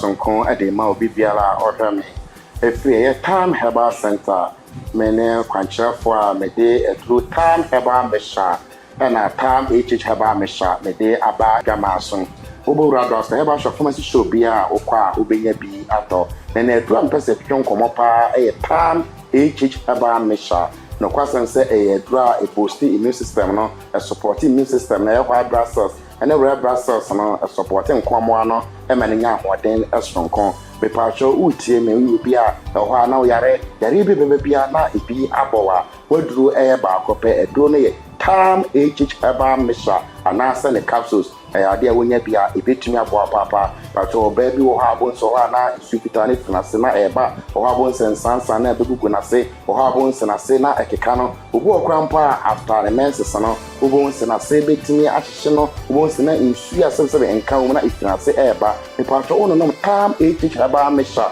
anasa ne capsules bia beboa isa wo ha we nyina ade afru so ma aware so emperemfo so banyansani yebunu be na yenka na sam ye ka na so obu abaka so mato adurabre na emperemfo so godwa mienu a na hu de eba the sent na so yo ba na se wutie mi a na kanfo Tam HH Herbal Mixture anasa ne capsules na kanfo ediamao sanso abeme bo ha no ba be kodi pasogro efiri na nsen ko no bonsi nsupita ne firi ne bema na eba efiri be 5 days ko na nsuo na nya sesa na ya brownish color na ne bema na emuya ne ya na ne mu ahyehye no obu okra okodun so kra pa yisokudira mfikyire beebi na wafe ne sen na wakwa akodun so bonsi ne bema na ahyehye no na ekuro abamu obu ane de no watriti ekọ ne so ho abonsi ne mu na eka ne pe pato ye bema na wutie ni a ekuro na eba akopɛ unya Tam HH Herbal Mixture anasa ne capsules na ade a wonya bia ebetu aboa papa ama wonso watumi adon ho be ma bo abon sansa na begugu no ho o abon sansa mo bi no ne nam no ase kokodwi no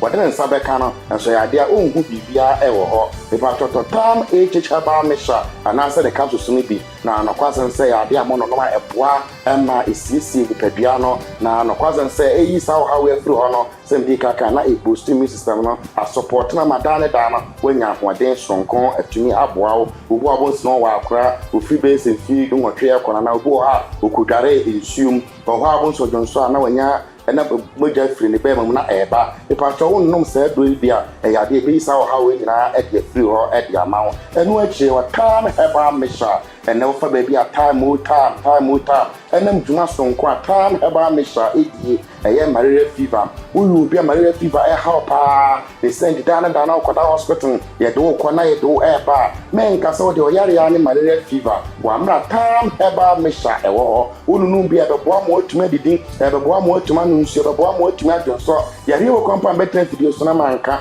na nsuo do na ekọ sanse yankopon e na se yare ayare safu yankopon nso de bia Tam Herbal Mixture mu ade a wonunu bia ebetu aboa papa obu abo sna na honam na ehyehye no ne honam na edwa no obu okra mpa okotoketa so a opri koto ha na opri koto ha obu okra mpa se ye duru na yatome nanso malaria parasite na eba ni padua ma eye o ha bebri na edeprewo obebu okra mpa wetimi ka se ebe so be mensa ohun ne mogani ana ohun ne menses into wanyam obako hospital doctor be ne lab no na malaria parasite no na ado so e wo ni padua mu the same trakofa sa ha na e dia bre no e pro ba no Tam Herbal Mixture ni bi no afina sa ha we na efiri ho na ekọ nipa cho yo ba na wutie mi a Tam Herbal Mixture da entire mail ti wo ba ha fa efuru na so ma akra nu fo ona na ontimi no Tam Herbal Mixture ni bi enu akina ya ade a ebetumi aboa ama watimi ade ho ye number na 0244 417 669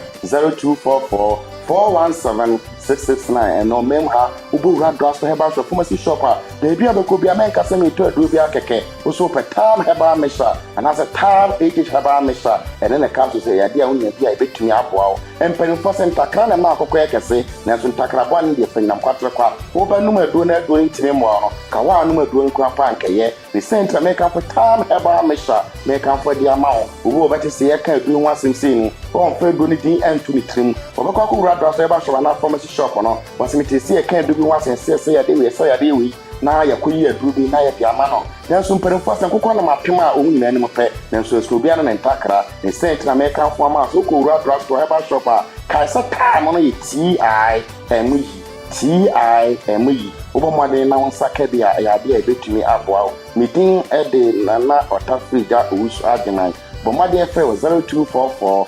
417-669 medati for na do for nyina asese munya adaje na mutie me nyame adom adasanen obesan ate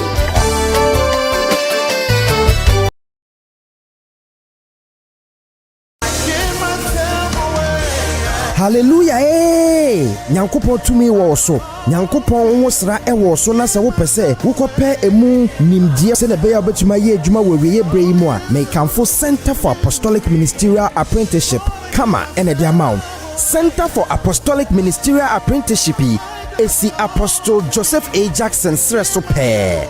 Ministerial training courses ahodo pii na yeye wudi dwuma bi ewo Nyankopon fie na sa open tete a apostolic ministry training ewo homa yeye prophetic ministry training, pastoral or teaching ministry training, women ministry training, youth ministry training enso wo ho, Christian missions and church planting training, evangelistic ministry training enso wo ho, eldership or lay ministry training enso ewo ho a kama for eye ediama wo kama ewo Unique Icon International School a ebe Royal Ravico Hotel ewo Nungwa ewo Accra heya Freyen 0500-200-033 ana 0246-819-345 Sawo beje ntete ewo kama enyema we bi na osabetumi aka ministerial license any credentials, apostolic consecration for apostles, prophetic consecration ene ne akeka hu nyina won sabetumi aka bi. Center for Apostolic Ministerial Apprenticeship kama where servant leaders are trained.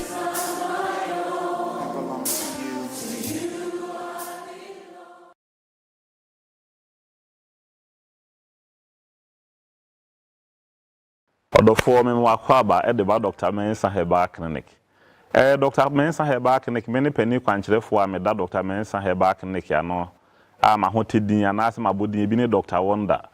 Enokre ne se omo enim Dr. Mensa ho asem nimu se ebibidru a ye de kan nipa me di panya na yale sade uyi Dr. Mensa firi mu enye yi na no nso nti no ama ye dwumadie o man ga na mu ni wiase nyina no akọ na enim aduru akiri enu nti se koba se bibi ha ofa yale ho na ye nhwe han ye din tena ho e ma de ni di unya kopimo se be se o kora de na che se wa yemfo so opi ye kan ye wo bibidru a etu atosi bibiri ya obi ya kan de ho asem se eye na waso Dr. Mensa de ahweda yale bi wo no mo abetena wo so ache e na wate din no a se o na se wo yale de wo Dr. Mensa ho no mo a ho beto but waje wo ho achinyi atena ho no mo amade no ba bi e de wo ko no ya yehu mesro ba bi a wo bi a wo hwe me sa abrei enye nhwe han da nye sa yale betimi age wo no ma wabrabo no wo hyebre firi wo nsem yale bi e tete wo bi afo ni chiri mo Dr. Mensa Herbal Clinic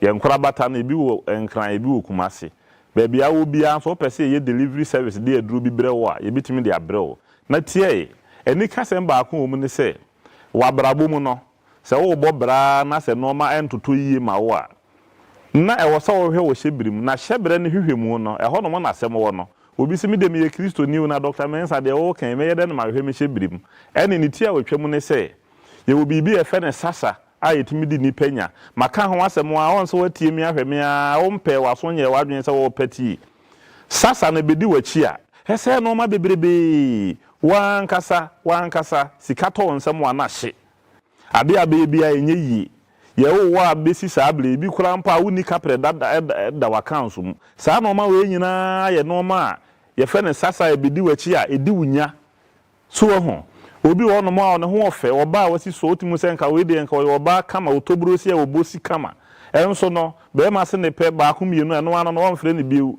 adwuma na obekomu a ne yayi nadi obi wo no nso a okohwa adwuma bi a ne yayi nadi kyese bibia obeye bia ba bi obi a fa obekodo no nko a wo fa onko de ya tumi edi wachi a wanhwe ya obeje ohun achinyi ya wani beba ahon so no wanyina duru bra o kwaado no na brabo mu no wanya no ma bia na se boafo bia ma obi anyi wasutra obetra ho no mo saa do nsa hye odem ni fam a long last na no ma ka achi edi sasa bedi wachi a ese wo no ma bebrebe ne ye oduro bi efe ne sasa duro ye dwale ne nenson wo yo ba na ba ma wo dwale se duro 7 days ya setumi bedi wachi wo soso da ye basa ana wo ye bibia enye yiye wo tu kwan na se bibia wo ya enkoye ma osikasem ana wabra bom no ma di wachi a dwale sasa duro unya dwale bi si pe eno ano no wade wo ho ena obi wo no nso obi ye nanum se wo kasa senti ya na efiri mu ba no ya na enye kora o enum kankan ya yale fon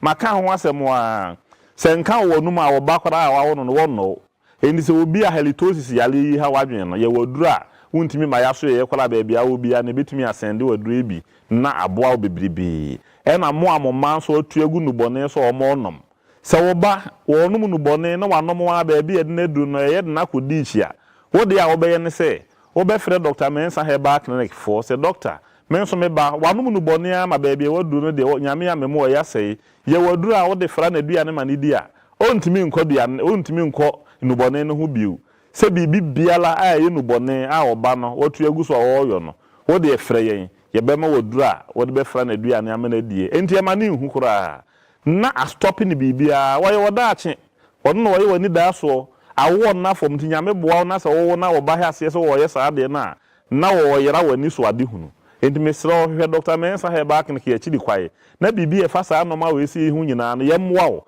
na so fa ntom apefra na wonnim de ntre nyankopon kan wakoma ma wo hwe me sa abri me de me ka da me si obi wo no mo a na nyame pe na boa no enti bi o chim ni TV to wo no ma na beto Dr. Mensa kasa so no wati e doctor yi matene nka chewu enso me nko ho no mo na nyame aka wakoma no afere ne ya boa wo enti sa no ma we ya na nyame betimi afa so aboa wo wa anye ne sa na ye moto what se kokosachi echi na mesi me dai a obehu na se no ma akọ ade etia wo enti Dr. Mensa Herbal Clinic no ye ho no mo se ye beboa wo bia baby a wo bia wuntimi ma wo de answer number na egu screen ne so no wo frɛ ye ne a na eduru ese fata se wo se ye de brɛ wo no na ye de abrɛ na won so watimi enya wayalesa ana bibia ehia wo no na ye de abrɛ na aboa wo emfa ya se mu yin ni number edidi djuma e wo Dr. Mensa Herbal Clinic de edi kan e 0244 921269 0244 921269 anase 02711735551 02711735551 yada mase da se na ebesan echi. Oh yes, e braso se wo beba o diet so se wo pese o yenze training no abem e kwan na bie ejira me de the Ayam Media and Professional Institute Echrewe. The Ayam Media and Professional Institute ye bia ye tete nzantwefo e mo be ye nzantwefo mapa ye de wo mkra ne se practical ne 80% and a theory 20%. So we wanted to hear what the Ayam Media and Professional Institute are. Yabemo akoye internship our Great Commission Television and afenso Radio SM Online and now radio and that TV station here at the war my Ghana and titiena yedema ono ebine graphic design, motion graphics, video and audio editing, camera handling, TV and radio presenting, communication skills, media law and ethics, media production, news writing, editing and reporting. It is a JHS Nwewie and now SHS and now push yapon say university akwenya ne da oma and ye men say adajo Fred the Ayam Media and Professional Institute CA I was 0244 346 632 and now with one office what Great Commission Television Nungwa Cantamanto Omobay St. Michael Primary School. The Ayam Media and Professional Training Institute, where professionals are trained. Shannon Suse Singapore accredited by the National Schools Inspectorate Authority Nichomutia from Nasia.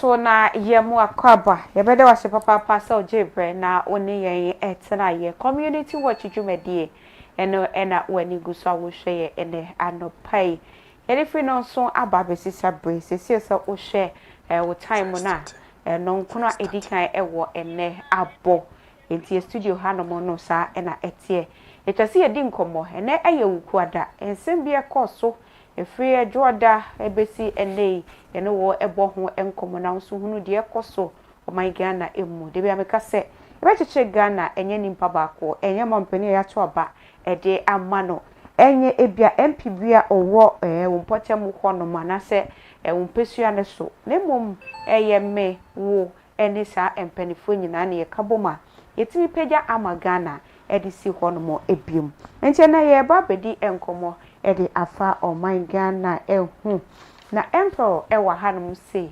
whatnem edi ama NDC amanyokuo no sanse ne yehwe ne mu se oraja tonso eba betina say na wabwa ewo NPP amanyokuo no edi emu ene ye ba bedi nkomo henra oyecho ekoso o my Ghana emu na NPP amanyokuo ewo mo ena ejina mu pa edi omode to so ye yensuo ehunehuna wo mo ntina ho no mo ewa obi ehunehuna wo mo nante sie nyina ne se fiti se yeto aba edema NDC amanyuku no wo hunu ni se omo baaye 2025 ya nkofo ya che wo mo nyasam ketwa ene gise wa mbo wa na wo se o wakaseti amampeni no wo ma befa wo mo se gise wa anye we yesi o we di o man sika na ne yokofo abeforo a acha ne mpanifo mo hode wo henha wo mani kansam kura no wuntumi ye befa no abronye enso ye ba befa no ewie ye mpanifo bi akpalu mu nyina akwa akodi honom na yese wo mo kiremu a mpanifo yi wo mo ehunahuna wo mo ase ye hanhan ye nipa na wo mo de ye sanema we nyina nti wo mo nsuro ehunahuna ene ye ba bedi nkomo ne ebuse ye ho se Ghana ye wo mra bebre wo hanom se mra hodo ene ye wo man Ghana mu na emra no sebe eye adwuma ebi mpo wo honom a eba ye de ye hwehwe mu ebi honom abonu se wo se obi akowi aponche wakodam fie du ena no de ete ya shama ha yi a ye se we phone ni bo no keka bom 1007 pe enso aba ayi abamu ayi kodam fie du eya mra no eso obi mu nan ena omutimi di wo mu nsa yi anase eso wo mu nsa enti na omutimi enye wo mu ho hwe ene ye ba bedi ho komo wa hanom se mampani so ekopie mu wo New York na komo wo di ni sese ne ho behia se Ghana yankase ye bede ye ho titiri wo eye ebibrem atoye mansini emu wo se ye de ye ho na ye hu ne sese ne de eba ne yapomode ho nsem a ye mfa ye ho nkototo ebi mu so se de wo ha ye su wo na de US for se wo mo maye nro we sisi wo mo supply we wo se ebraso se ebibiman ye nso yetimi ede ye ho na yapomode ho nsem de ye mfa nkonkodan obi ekwan be ne ye befa so ye betimi ayesa nema we nyina Chris Atenase empra wotenem ede ama NDC amanyoko no Kennedy Jato MP chairman for Pandai mato ni position nim onyandru hono me oye chairman ede ma Pandai ondru MP onye mashe bedwani NPP amanyoko no edimu enna wo hanom ene anopai ti yenko empro honom na yemusa no ekwan so Chris, good morning. Good morning.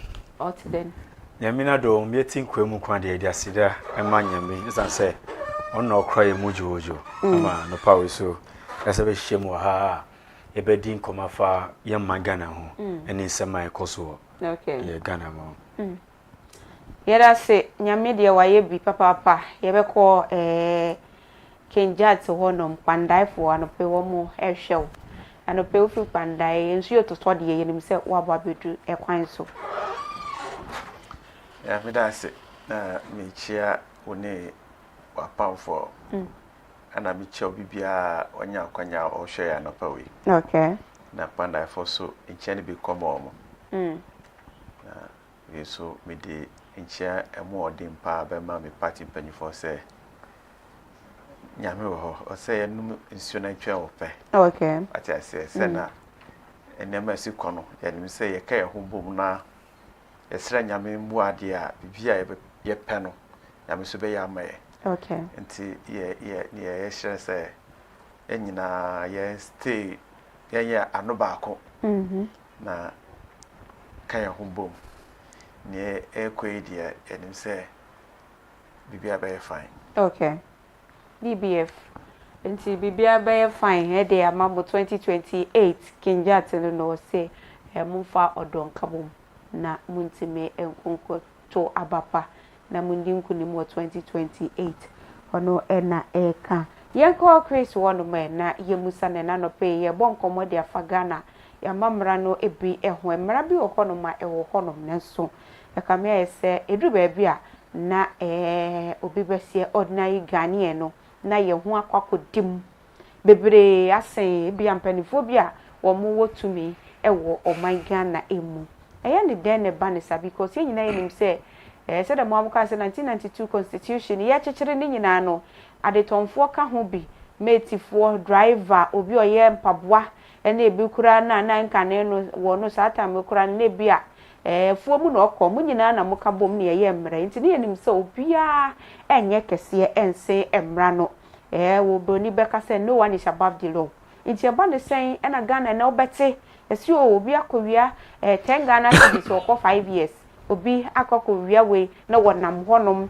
obi etimi yete ha esi o obi akobo Ghana ka na wonam ho ono no wakoba no wasoka mercy ne so ebalisa ene eyesa esanse ase mo politicians no mo enjoy emra no esen yen na sebe yeto aba ede mo kosoro wonom de nti na ye balisa Meda Seminia, I'm Safa Kunya, and I mean your mom penny, His Excellency John Dramani Mahama, and in the vice, all the ministers, Mubojuma, Senabeya, the reset agenda now, ye can't was some no, betumidi abe, a year Senabeya, Ghana Nibia will enjoy the good governance of His Excellency John Dramani Mahama and the NDC. Not forgetting the Tema West constituency, from the chairman to every member of the grassroots, and me no more Global Evangelical Church, Pre-Hill School Complex, ni teachers for ni director of the Michomo in Anopawe. Now, Michia, how do you call it? The Ajay Betagu Agbenyu family, Anopawe. Okay. Ghana, you were mra yedibu on mine. I'll put the constitution. Okay. And make us so far. As Ghanaians, we've enjoyed the 1992 Republic Constitution for almost 3 decades and still counting. Okay. Now, Emrebia, was Sena, wouldn't be until Simon one. Ebe Senabea, Unko, Mao came.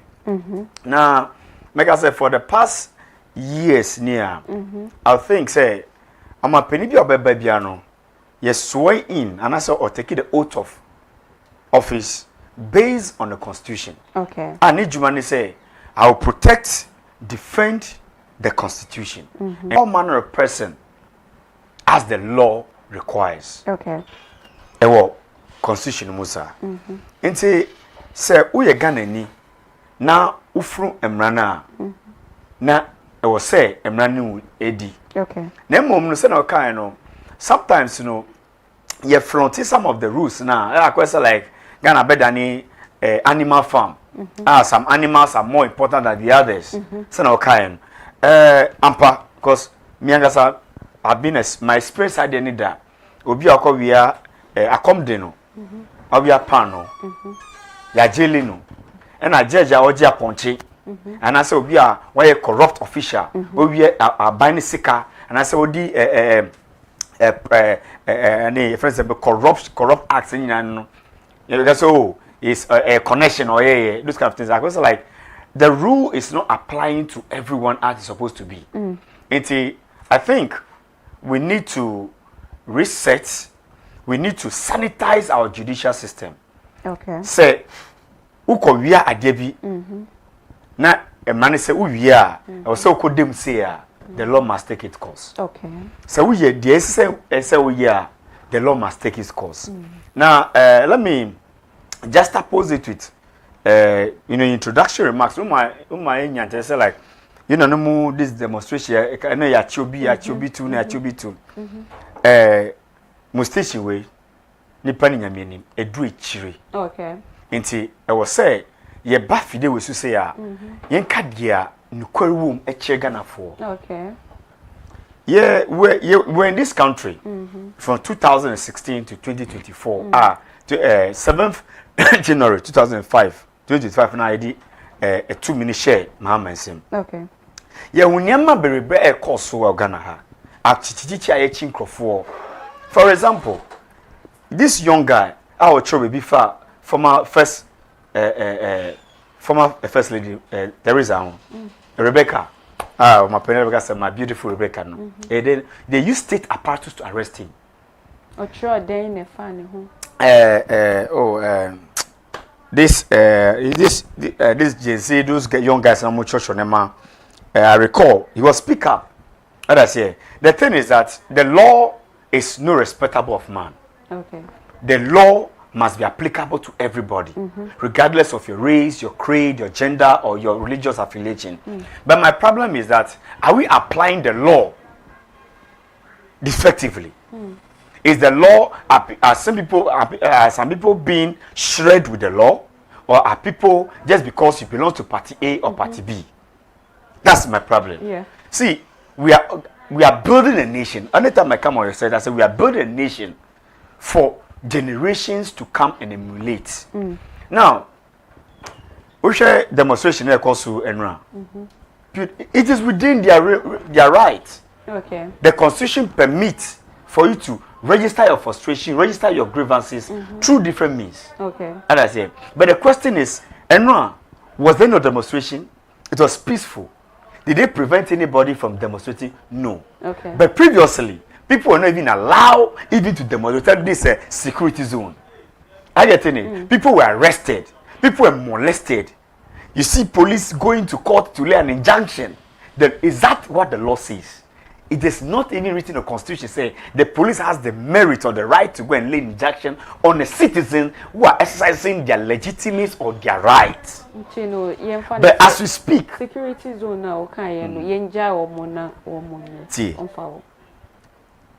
if Ghanaians who are Sanokai, they voted for the president or the people in government, and if you look at the first preamble of the Constitution, said the sovereignty of the nation reside in the people. Okay. I get in it. As I keep saying that position is not a possession. Okay. And now you are mampeni or China on your mampeni bill. It is a more to me now. It was said over governing how you lead the people. Okay. Which the people what reaffirm their commitment to you. Now, say obi your demonstration, not the bro the presidency here. No kwani nyamini. And I say etafrache on two petition o yim. The first house or the Jubilee or whichever name we call it based on which how we want it, the seat of government to know. Is the Ghanaians that voted for him to be there. Okay. So when they want to present, they present to the first house. Okay. They cannot walk to Jubilee Independence Square and present a petition to Jubilee Square. That's not where the president stays.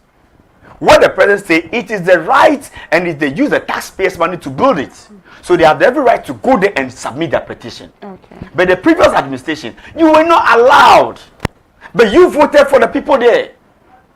This is what I'm saying. So for us now, for the government of the Mahama administration to give the room, demonstrate. You know the mystery. There are people who were demonstrating yesterday who didn't even know why they were demonstrating. There are social media, there are videos all over where you realize that, oh, when you want to move a you say a demonstration. Me, as it's me, it is within their rights. Okay. Okay. But the thing is, what are they demonstrating about? That they are arresting people. Which government have arrested people in this nation more than the NPP government? Okay. Caleb, a journalist, Caleb, City, this thing, you are arresting Yambuno. I can go and mention people that were picked. Bobie, what in the before national security Razaki. Who tried Facebook, then threaten the rest. Okay. But all those things we are saying, there are ways we can mitigate it. I get in it. And he said, if I say, Nano, Obichro, see, they will beat, they will arrest, they will kill the president, arrest the wife, chop off his head. It is an act of treason. But you see the former vice president going there to embrace the person, even to what? To say the in the call for unity, because you are building a nation. At the end, we are Ghanaian. Okay. But this guy who said they will kill the president, they will chop off the first ladies. I get it. But what happened? You see the former vice president Mahmoud Bawumia going there to embrace him. See, look at what Abronye, whatever the Bono original chairman of the PP, Abronye. Look at what they say. He sit on his media setup and speak and spew. See, we should be decorous. We should be measured in what we say to the people. Rwanda, the genocide in Rwanda. Then they buy just a one person on radio station. They say, oh, there's no way that the Hutus to be there for the Tutsis to rule over them. So they cannot even kill them. They should use machete to kill them. And they describe the Tutsis as cockroach. That brought the genocide in Rwanda. Okay. So we should be measured in what we say. And if today the NPP are crying foul, the original national youth organizer, who has said a lot of things in the media domain, is now shouting they are demonstrating. The question is, what is good for the goose is equally good for the gander. Okay. You've arrested people for no apparent reason, and you are complaining. You are only 8 months in opposition. You are complaining. Okay. See, I believe the law must be applicable to everybody. The law must take its course, because at the end of the day, we all rush to the court to seek redress. So if Party A is wrong, let's say it's wrong. Okay. I will not come and sit here and justify that, oh, what is this person doing or what the other person is doing is right or wrong. But we need to follow due procedure. We need to do what the Constitution mandated us to do. That is why I keep saying that if there's any president, any government in Ghana who has followed the due process of the Constitution, I'll always doff my hat. Because the girl baby, he follows the Constitution. Thank you. Yate or the na me fa me chia me nia last time now he's a gentleman in all honesty. Last time we came here, we all rode in his car and we had a very hearty chat. And I think he's one of the few good men in MPP. But just that you want to follow the tragedy. Okay, Mr. Gentleman, yembra wo na Wednesday. Yentie wajenche fa NPP abanyoko no omo say dia mampeni ye no injustice because monsu nim kophobia nka ye betimi afre wo mo sabre because said omo ka say oh na bronye no woto ebuturo gu Ghana fo ni omo ekrati me describe bo bidin say oh the oye ne abi na Kevin Taylor so ye ntino say yetimi fro no ade na ye mfre obi foforo enso nti adope ye bebusa say what's your take on that one? Say injustice company the oyeno and koye and we ye constitution you cut on China war ye ne mamu kanya bebo CJ edi. That's it. Na to say na ya who say the journey for NDC to end this 4 years no be din amomo. Because you can see say ni omu catch bia from their days in opposition no omu ashipta free ho. Okay. See na omu pese omu introduce BB.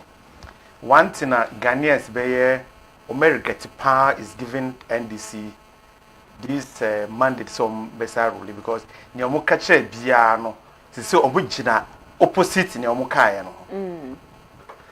Omu kai they want to sanitize the judiciary. Even the lower person in NDC, Obiena no want to sanitize the judiciary. What is in there that they want to sanitize? One so you are now undermining judiciary. Okay. And that is what is happening now. It is kase ye bibina ye ni that should have been anka any kwan say NDC for bet trumpet and ombe ye hu dede what they are going to do on this judiciary. Because now, who say near NDC for panel and the judiciary be that is what is going on now. That's just to put up to what he say. Maybe we'll deal with it in the right time. One will say near Ntia Oka say demonstration way in run. If you look at the way government in our position, and yet you see they are just setting up themselves to the public. The other day, I make sure say, we check here. We drop from the peace index, we drop from Africa from 2nd to 5th. What I say, and the world we're still going down from that aspect. Okay. Why? Because the government is not handling issues well. Because Omufu say, "Ya voter me, Omukoka overwhelmingly, Omukana say as if say there's no tomorrow. No overwhelmingly, no. Yenya bi o, yenya bi. And then ye ti bibi ye ti no. And this bibi sa na uka say ya voter more overwhelmingly. IGP, what is it? Abronye ko kasem. Usi ni oka fa. It is you, IGP, Yohunu, as an individual. Okay. You can't use the state to intimidate individual. It is wrong. That is our argument. So, okay, be fat dampare one. It is them. What's it? Sorry for my apologies to dampare. Yohunu, you have to go to court. Also on court, human rights court. Say way what the femu. Then you put whatever damages you want. You take it home. Okay. He has no right to take the police to intimidate the guy the way he did. It was wrong. Unim, almost see they want to sanitize judiciary. One who judge so yedi abrenye command no ruling no it shows that the ruling was coming from NDC office.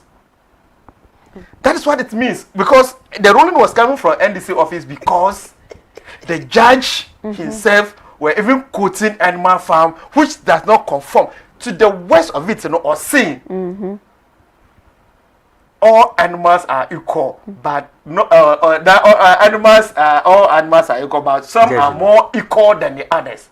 Judge put this in his judgment. Not just said Dampali. No, you know, is so special such that obint me can ask them. Okay. How can you tell? Then the constitution, the article 17 of our constitution said that we are all equal before the law. Okay. Until the court proves you guilty, nobody can fault you in any way. Okay. And we are somewhere can defamation. One friend panel on the panel bedroom chain. What me a companion night. Then when the bills are there because the judge want a favor from Mama because they said they are now resetting. Anybody who go to court now, you are not thinking, say, whatever is going to happen. Yeah, say NDC for Niomu panel or say judges for in here according to that. That is the reset NDC is calling for. The reset NDC is calling for us, you know. That's what is going on. And see, yes, now we don't even know what we are going to do. That is where our people are saying, say, yes, the law must take its course. It means say it is the law that has to take its place. There's no right say me can't some for be one you know where to go. I was on court. Then you call me to come and answer why I've said this. Man, to me answer. The court will decide the punishment for me. And yeah or no, you cannot punish people for saying something that has gone against him. Now to amuke. Nana we say sa kasano kasachina ye kasa microphone is something that to go by. Then it means say NDC people, a lot of them would have been in prison by now, even including the president. Okay. Including the President Mahama. He said everything, like it was just something like, he can even open his mouth and tell people stupid in public. Yes. Mahama. Yes, he said it. Who can say? That said that the economy is what the word stupid. What did that mean? It was referring what? You see, if you are referring what? President had a right, or a candidate then can say that economy, they say you should come and do something on the economy is not something stupid. You think it is good for this gentleman here seeing the candidate, the presidential candidate speaking this way on to public and you expect him to speak well? That's what is bringing us to where we are now. So when the issue of insult started, it started from the top. So everybody in NDC enjoyed it. People are talking about Kevin Taylor, whoever. Even this Bobby, he's talking about the guy who is at SYZ. He's talking about people, Captain Smart, or they said anything they want to speak. We said no. This is democracy. If anything at all, there was even Nanado. People said a lot about him. He said no. No, that is his right, because he will not dignified look at this fatigue comedy. Then the whole police. They carried them, then they were making this guy more popular. Nanado will not entertain that. If you did it, he said, look, they are children, allow them, let them continue their education. That's what he's looking for. And see, say, we are telling them, say, look, enough is enough. You can do your worst. The only thing, the worst is going to be that I'll go to prison. And in the prison, people are there. People who are even better people in the world now, they went through prison. So say they want to think, say, Omuka say Udi Agra, Yadube call prisoner. It is even going to embarrass the government more. The West, which I believe NDC government has regretted a lot, is about this Abronians son of watching Aquatumuno. It has embarrassed the government. Anything I'm called demonstration, you know. You see, Tio, Unim Yamin. Joseph Yami. Yeah. Ni okache president say or nim sad this reinforcement call Galamsey Sata or Mumpere because Galamsey for na to aba ama ena contribute ama and this and all we were all here. Is it 2020 or 2024? Galamsey for no topic as my NDC. When? It's 2020 elections or it's any of them. No, that I'm telling they contributed and bought pickers for NDC. I'm telling you, for if you can check. Constituency Bain. And on me see from Galamsey sites area, they contributed and presented pickups to NDC. So the Yami was telling them, say, oh, nim, now nim, no also person on tata, oh, Omukwa said contributions are more in the name of NDC and Galamsey Sika. The president himself, the catch there, say, Galamsey Sikano na increase your gold board. We no proceeds and my Sikano cry across. Ose Galamsey Sikano, ose mining. No, Osi Galamsey. No. Osi mining was giving us about 70 or 80 tons, but because of Galamsey, no, you are 130 tons. So we can't, in let my own words, you can't eat your cake and have like, what me can say, peg Galamsey, once you are benefiting from the process of Galamsey. So over 4 million people are in there. We must not say we are going to stop them because they will not have job. You will catch and say you are going to do 24-hour economy. So 24-hour economy is there to cure for that. And see if the president has turned away, and see me I'm free buya our northern region, Banda district. Yeah, ni Galamsey no. So the youth there no, who catch and say 24-hour economy not to abama or atama. They say oh see young kwaye Galamsey, or be fine now kwaye Galamsey. This shows that the government and the president, they are heading towards disaster because they want to rely on something that is not going to sustain us. They say they were using that. Me last week I told you say it was the that proceed na Eberflow that place and they share dollar na buffer. Oh see no, they are working on it. Why are they not working on it again? So say World Bank, IMF, I will know say how sika amudi dumping into we no the country will go into it needs they should stop. Oh my guy. Because they know, they even told the World Bank and then the IMF, so they shouldn't let public know. And then Kofon said, no, we cannot keep it.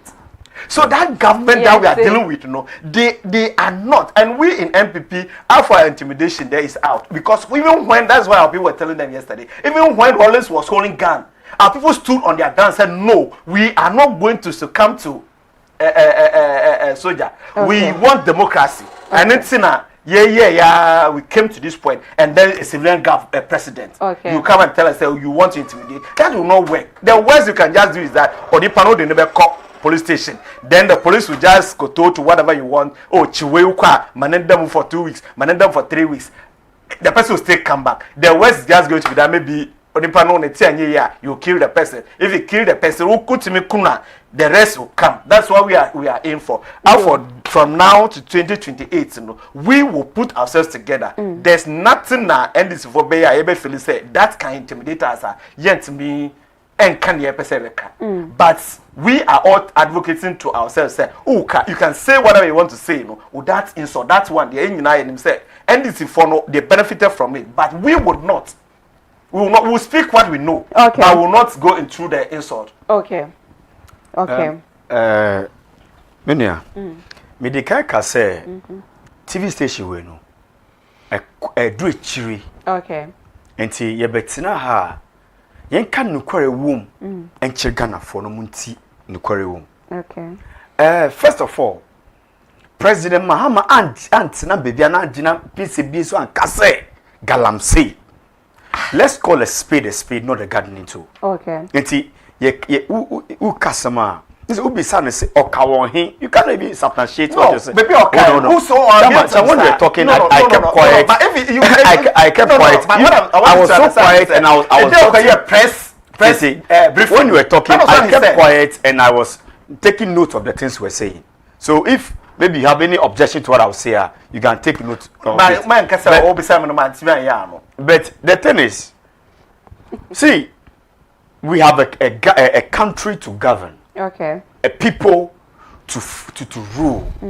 Now, Okabibi say a yamin, see, MPP was born out of lies and fallacy propaganda. In 2012, then no man can. 2014, 16, lead up to the election. Mama has a house in Dubai. Mama has built a mansion here. Mama have done this. All came out. Hope Sinabel because say, oh, who Captain Smart came to say that he would say, Mama, I'm sorry. Because it is something they cooked.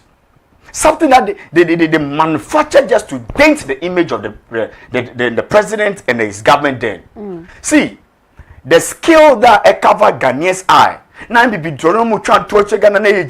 that skill has fallen. Okay. So they should go back and re-strategize because it's not working. Now, what was the CD to dollar in 2016? It was 3 cedis 70 pesos.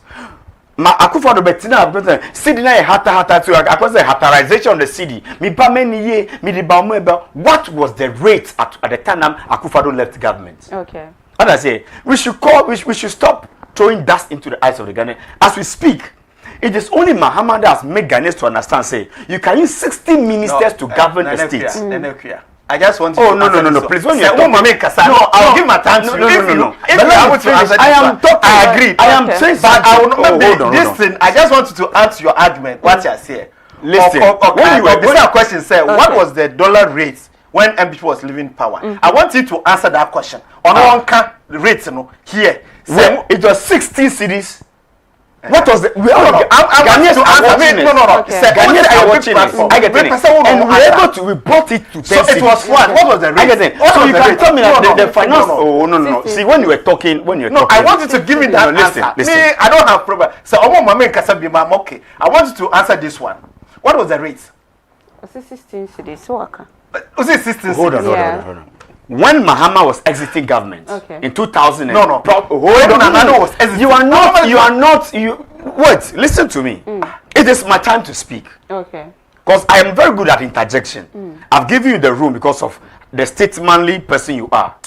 I don't want us to make this. I told you this platform is a huge one. So we shouldn't date it like how other interact. I know, but it's when you were taking your bite, I kept quiet.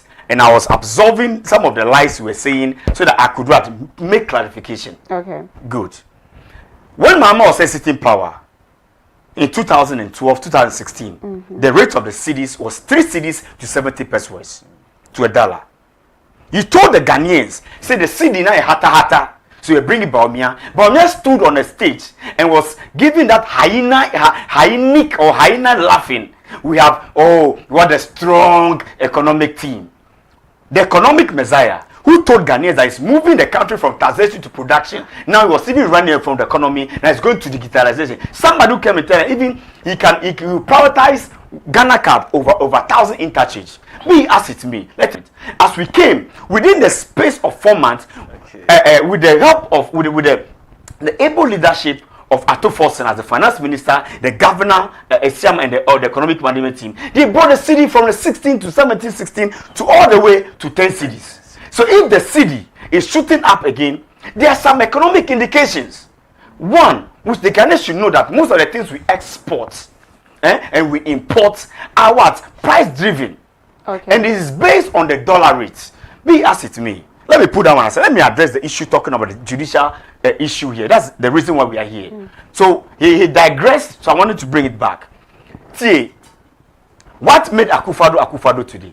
It was the Kumipreku demonstration. And I was so happy that my good brother here was able to say that, look, even when Rawlings, who was coming from military regime, during his tenure, they had demonstration, the Kumipreku. I get in it. That brought Akufo-Addo to the limelight. Okay. Now under him, that everybody has heralded that he's a human rights activist, he's a human rights lawyer, he has championed under his regime.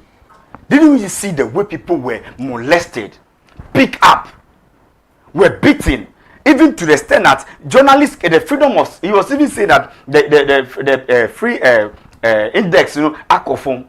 The question is, when was the last time you checked the index? When was the last time you during Akufo-Addo's time where our freedom of speech, the index has dropped drastically because you have a journalists that are there who are the third realm of the government. Bobie, what did Bobie say? Mugabe and the rest were not in prison.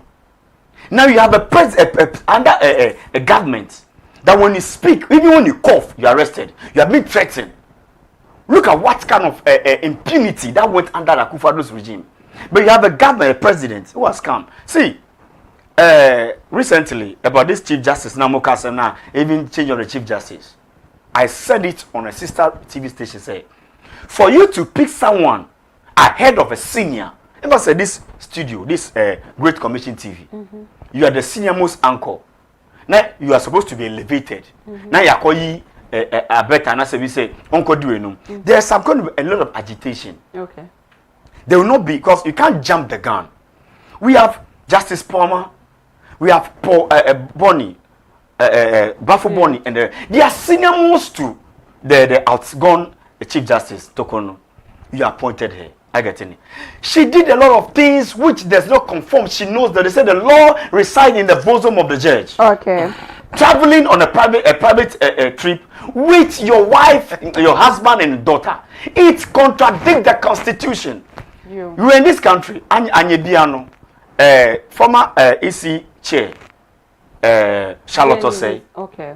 Onyoba. Oyoba. The deputy said we yini omunyina no. Georgino Poku Onyoba. Okay. Oyoba.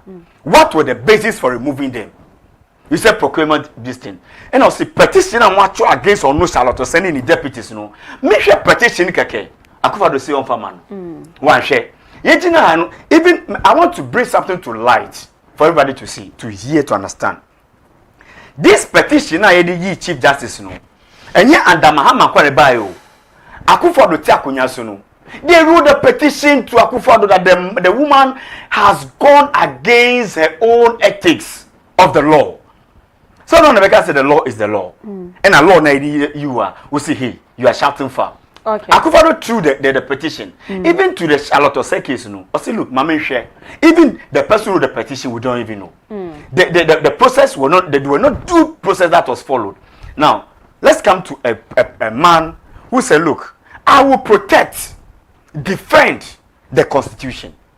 Which parts of the Constitution did John Dramani Mahama did not conform to? Okay, Yate. He formed a committee as prescribed by the Constitution under Article 146, Clause 9. He presented the petition to the Council of Elders. Okay. Was it not followed? Didn't he receive the recommendation from the petition? And he followed the due process. And the thing is, look, I said it and I'm saying it again. We need to sanitize the judicial system. Because if somebody has stolen 10 CDs, will be jailed for a certain amount of years. And someone who has stolen the coffers from the coffers of government, what are we doing? Okay. We are building a nation. Look, we should not put our party parochial interest, because I'm an NDC or your MPP. So even when the thing is wrong, I need to support, like the squirrel and animal farm. And that the squirrel will see white and say it's black. No. And the doctor say, me Brapenuka baby say the judge quoted Animal Farm. Please. This is a national television. The judge did not quote the animal. I was the one who spoke about the Animal Farm right here in this studio right now. Please. Let's be honest and to speak the truth to the good people of Ghana, and let's call a speed a speed. Let's be honest. Thank you. Yenko Kenjate Odom. Na ye na dwenche also the time na mami nti e dey say no baka bi fa bibia ma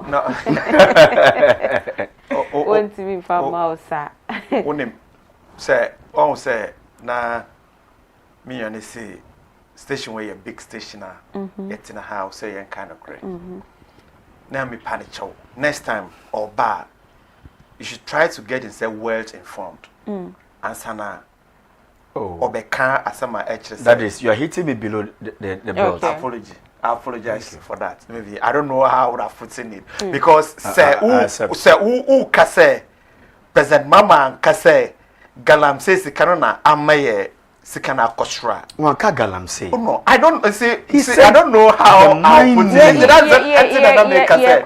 I was say I would have wished you let the producers have maybe except of the clip that he said that Akufo-Addo galam say. He said mining. Next time, maybe Mika say. You should be well informed. I'm sorry for that. Maybe you should research further. Okay. What I said. But he didn't say that. No, I said you should research further. I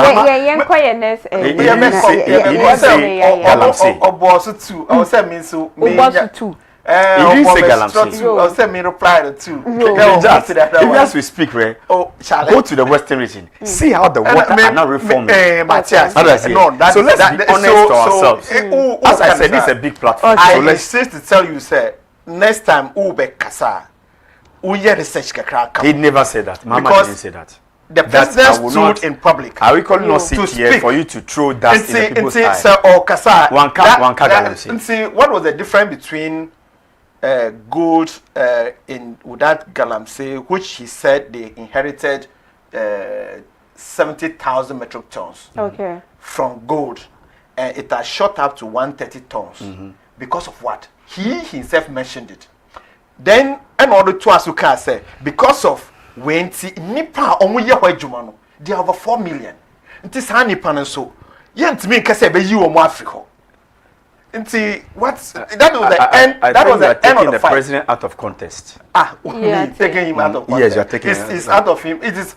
You are taking the president out of context. That is fair. That is fair. I was talking something about Yamin, NDC organizer. Unim say Attorney General, I throw letter, I come Yoko, say they should investigate him. Only Omo second vice chairman, national second vice chairman. Yes. Say Omo Yeganam say. Unim say up to now, Yanti say ya frano, and I am frano. What you say? Okay.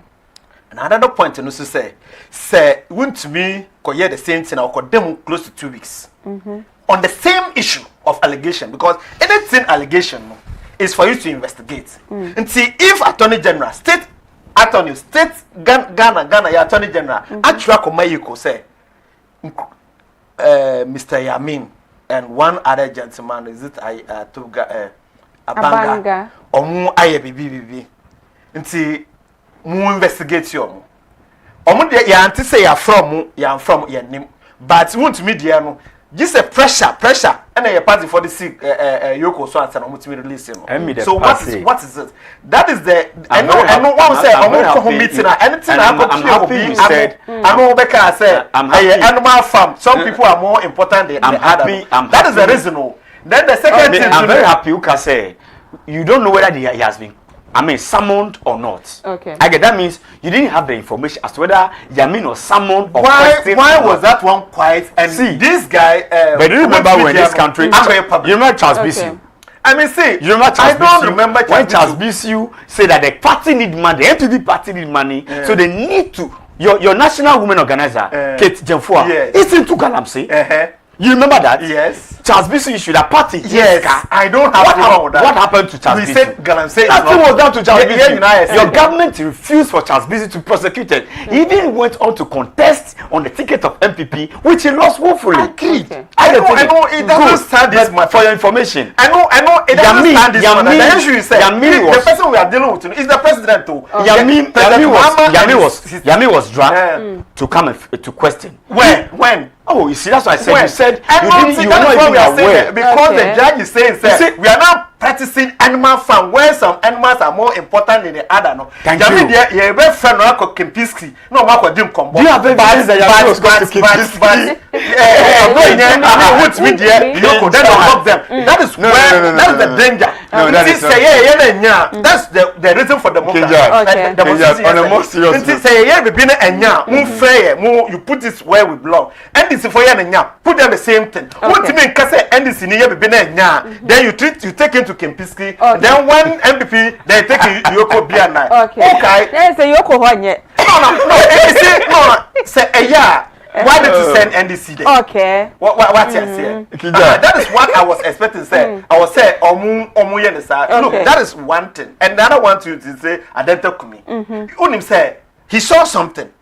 We told people say see something, say something. Ono who you know a man can't mini wo. Or petition president say president. Me who say Oma mutina on this removal of chief justice. Oma kwa share wa ha. Me nim na ntia group amu investigator oma kwa share. Nti fre nanye investigation. What I say? About 17 amokas. I just love it. Soldiers, I love this police, man. I love this man. You see, baby cry, at least there should be some, at least, we've got them far. Oh, fail there. Baby Sasa, me, my petition president. Okay. And see, President Kachiro, they have to go there with armor cars, with pickups, to go and break his door and go and arrest him because of petition. Until we know NHS said that is why we are telling people say that thing must stop. Okay. And also me ma yen I want me ma ye kasa no enka mu kasa mu ye kasa wa share one am kasa. Okay. We can't do that. So we want to just let her understand say yes. So we are law abiding. Some here be binya na enya. Police invite me, let me know say this are my offense and every offense is now even excuse me to say it's okay because it's not even bailable.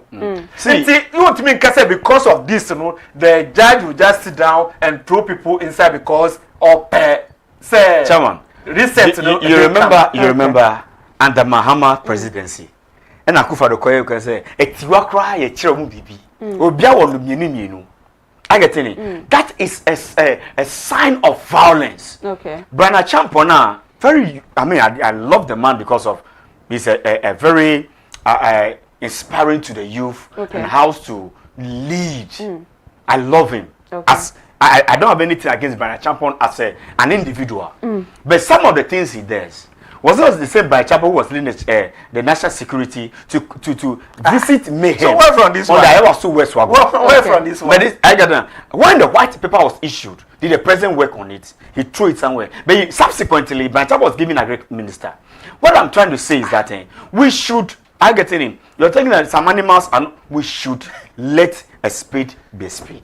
The law must apply. The law must apply. The law must apply to everyone. I get in it. The law must apply.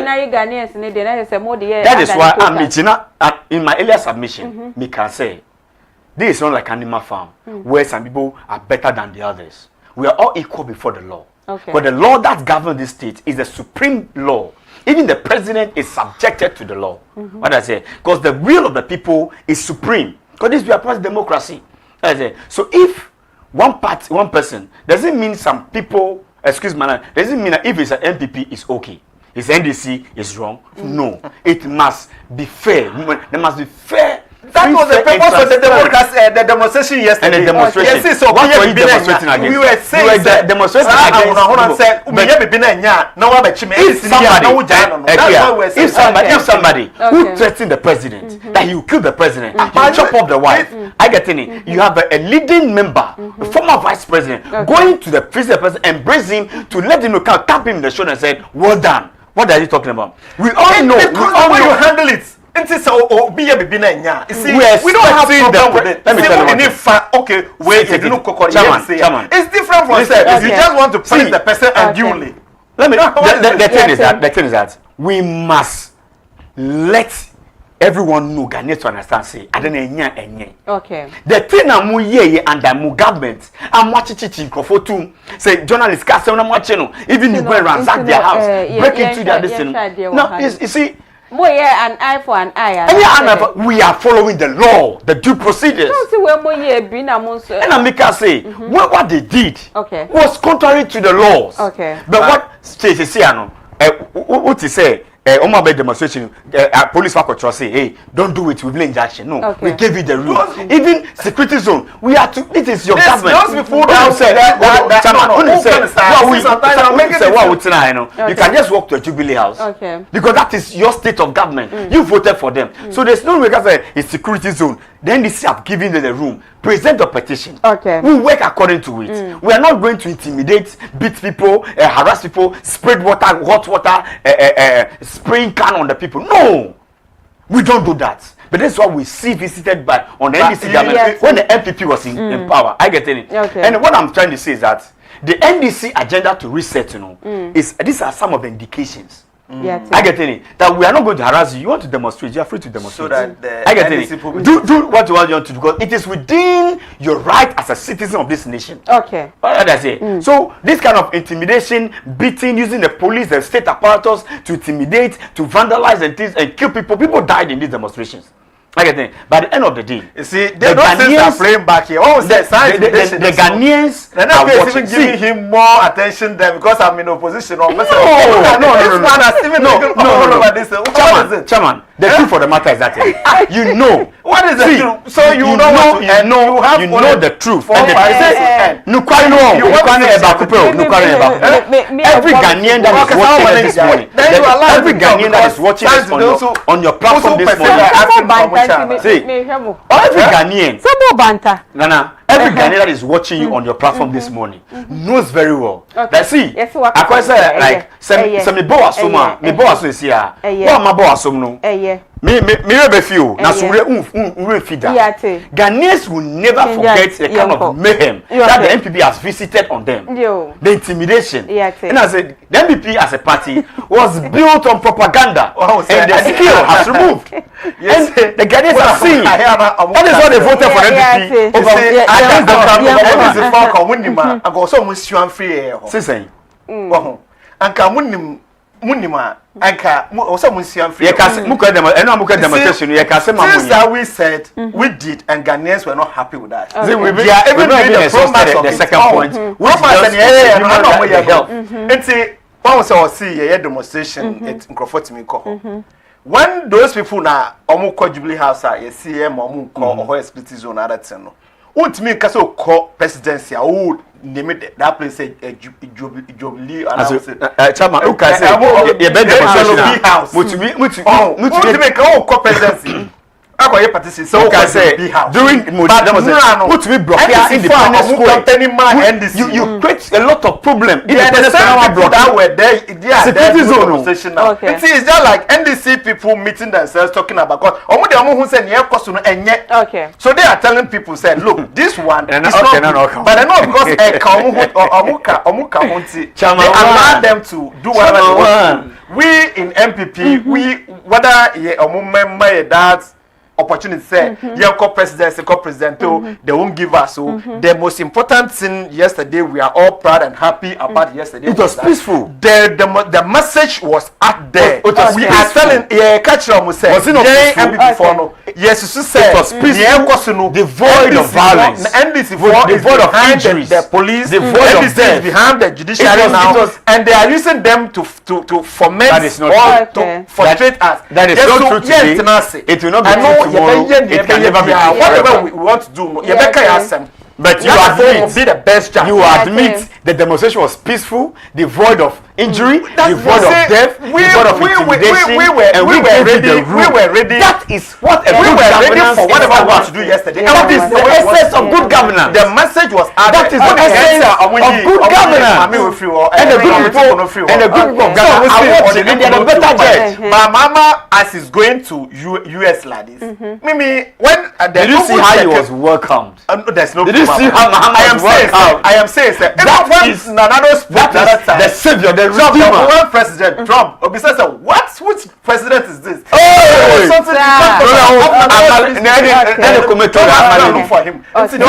you see Muhammad was welcomed in UN? Did you see the welcome team? Did you see the placards? Chairman, did you see the placard? Did you see Muhammad placard? Better president. Being employed. Did you see the placard? Okay. But she went there because the husband is the president. But first lady cannot travel with the husband. My friend is saying, No. Okay. See when I say that, that means I'm very to differ. Maybe you are deviating for the law. The constitution says that when the justice is traveling on a private trip, the first one is not part of it. But the government is spending on police bodyguard. Is the wife the body? Is the daughter the bodyguard? The husband the bodyguard? No, the law says when the chief justice is traveling on a private trip, he must go with a bodyguard. Is the husband a bodyguard? What do you? The law. Then you don't know the law. The law says it's what? Have it. Read the constitution. Have it. Yes, you go with the what? A bodyguard. Yes. Everyone going for holidays. No, it's not. Oh, come on, you know the law. You know the law. Stop doing this. Na boy chidomene anopai obed boafo yada se papa say watching you live from my office yada mo say papa more fire bra papa bi yada mu nyina ase wo kono mewusia yaka chem se mo a mo freye ewo abeko a ye bomode ye discussion ye ntimi mfa ntimi mo freye ye ntimi afa nyina no yada mu nyina ase kinjat emperor aseda no bi confirm fidie mu ha so yeda munyina as a production team MC camera aseda enko emfa mammo medi edina ne kua atreba ata ema monisha adese yakramu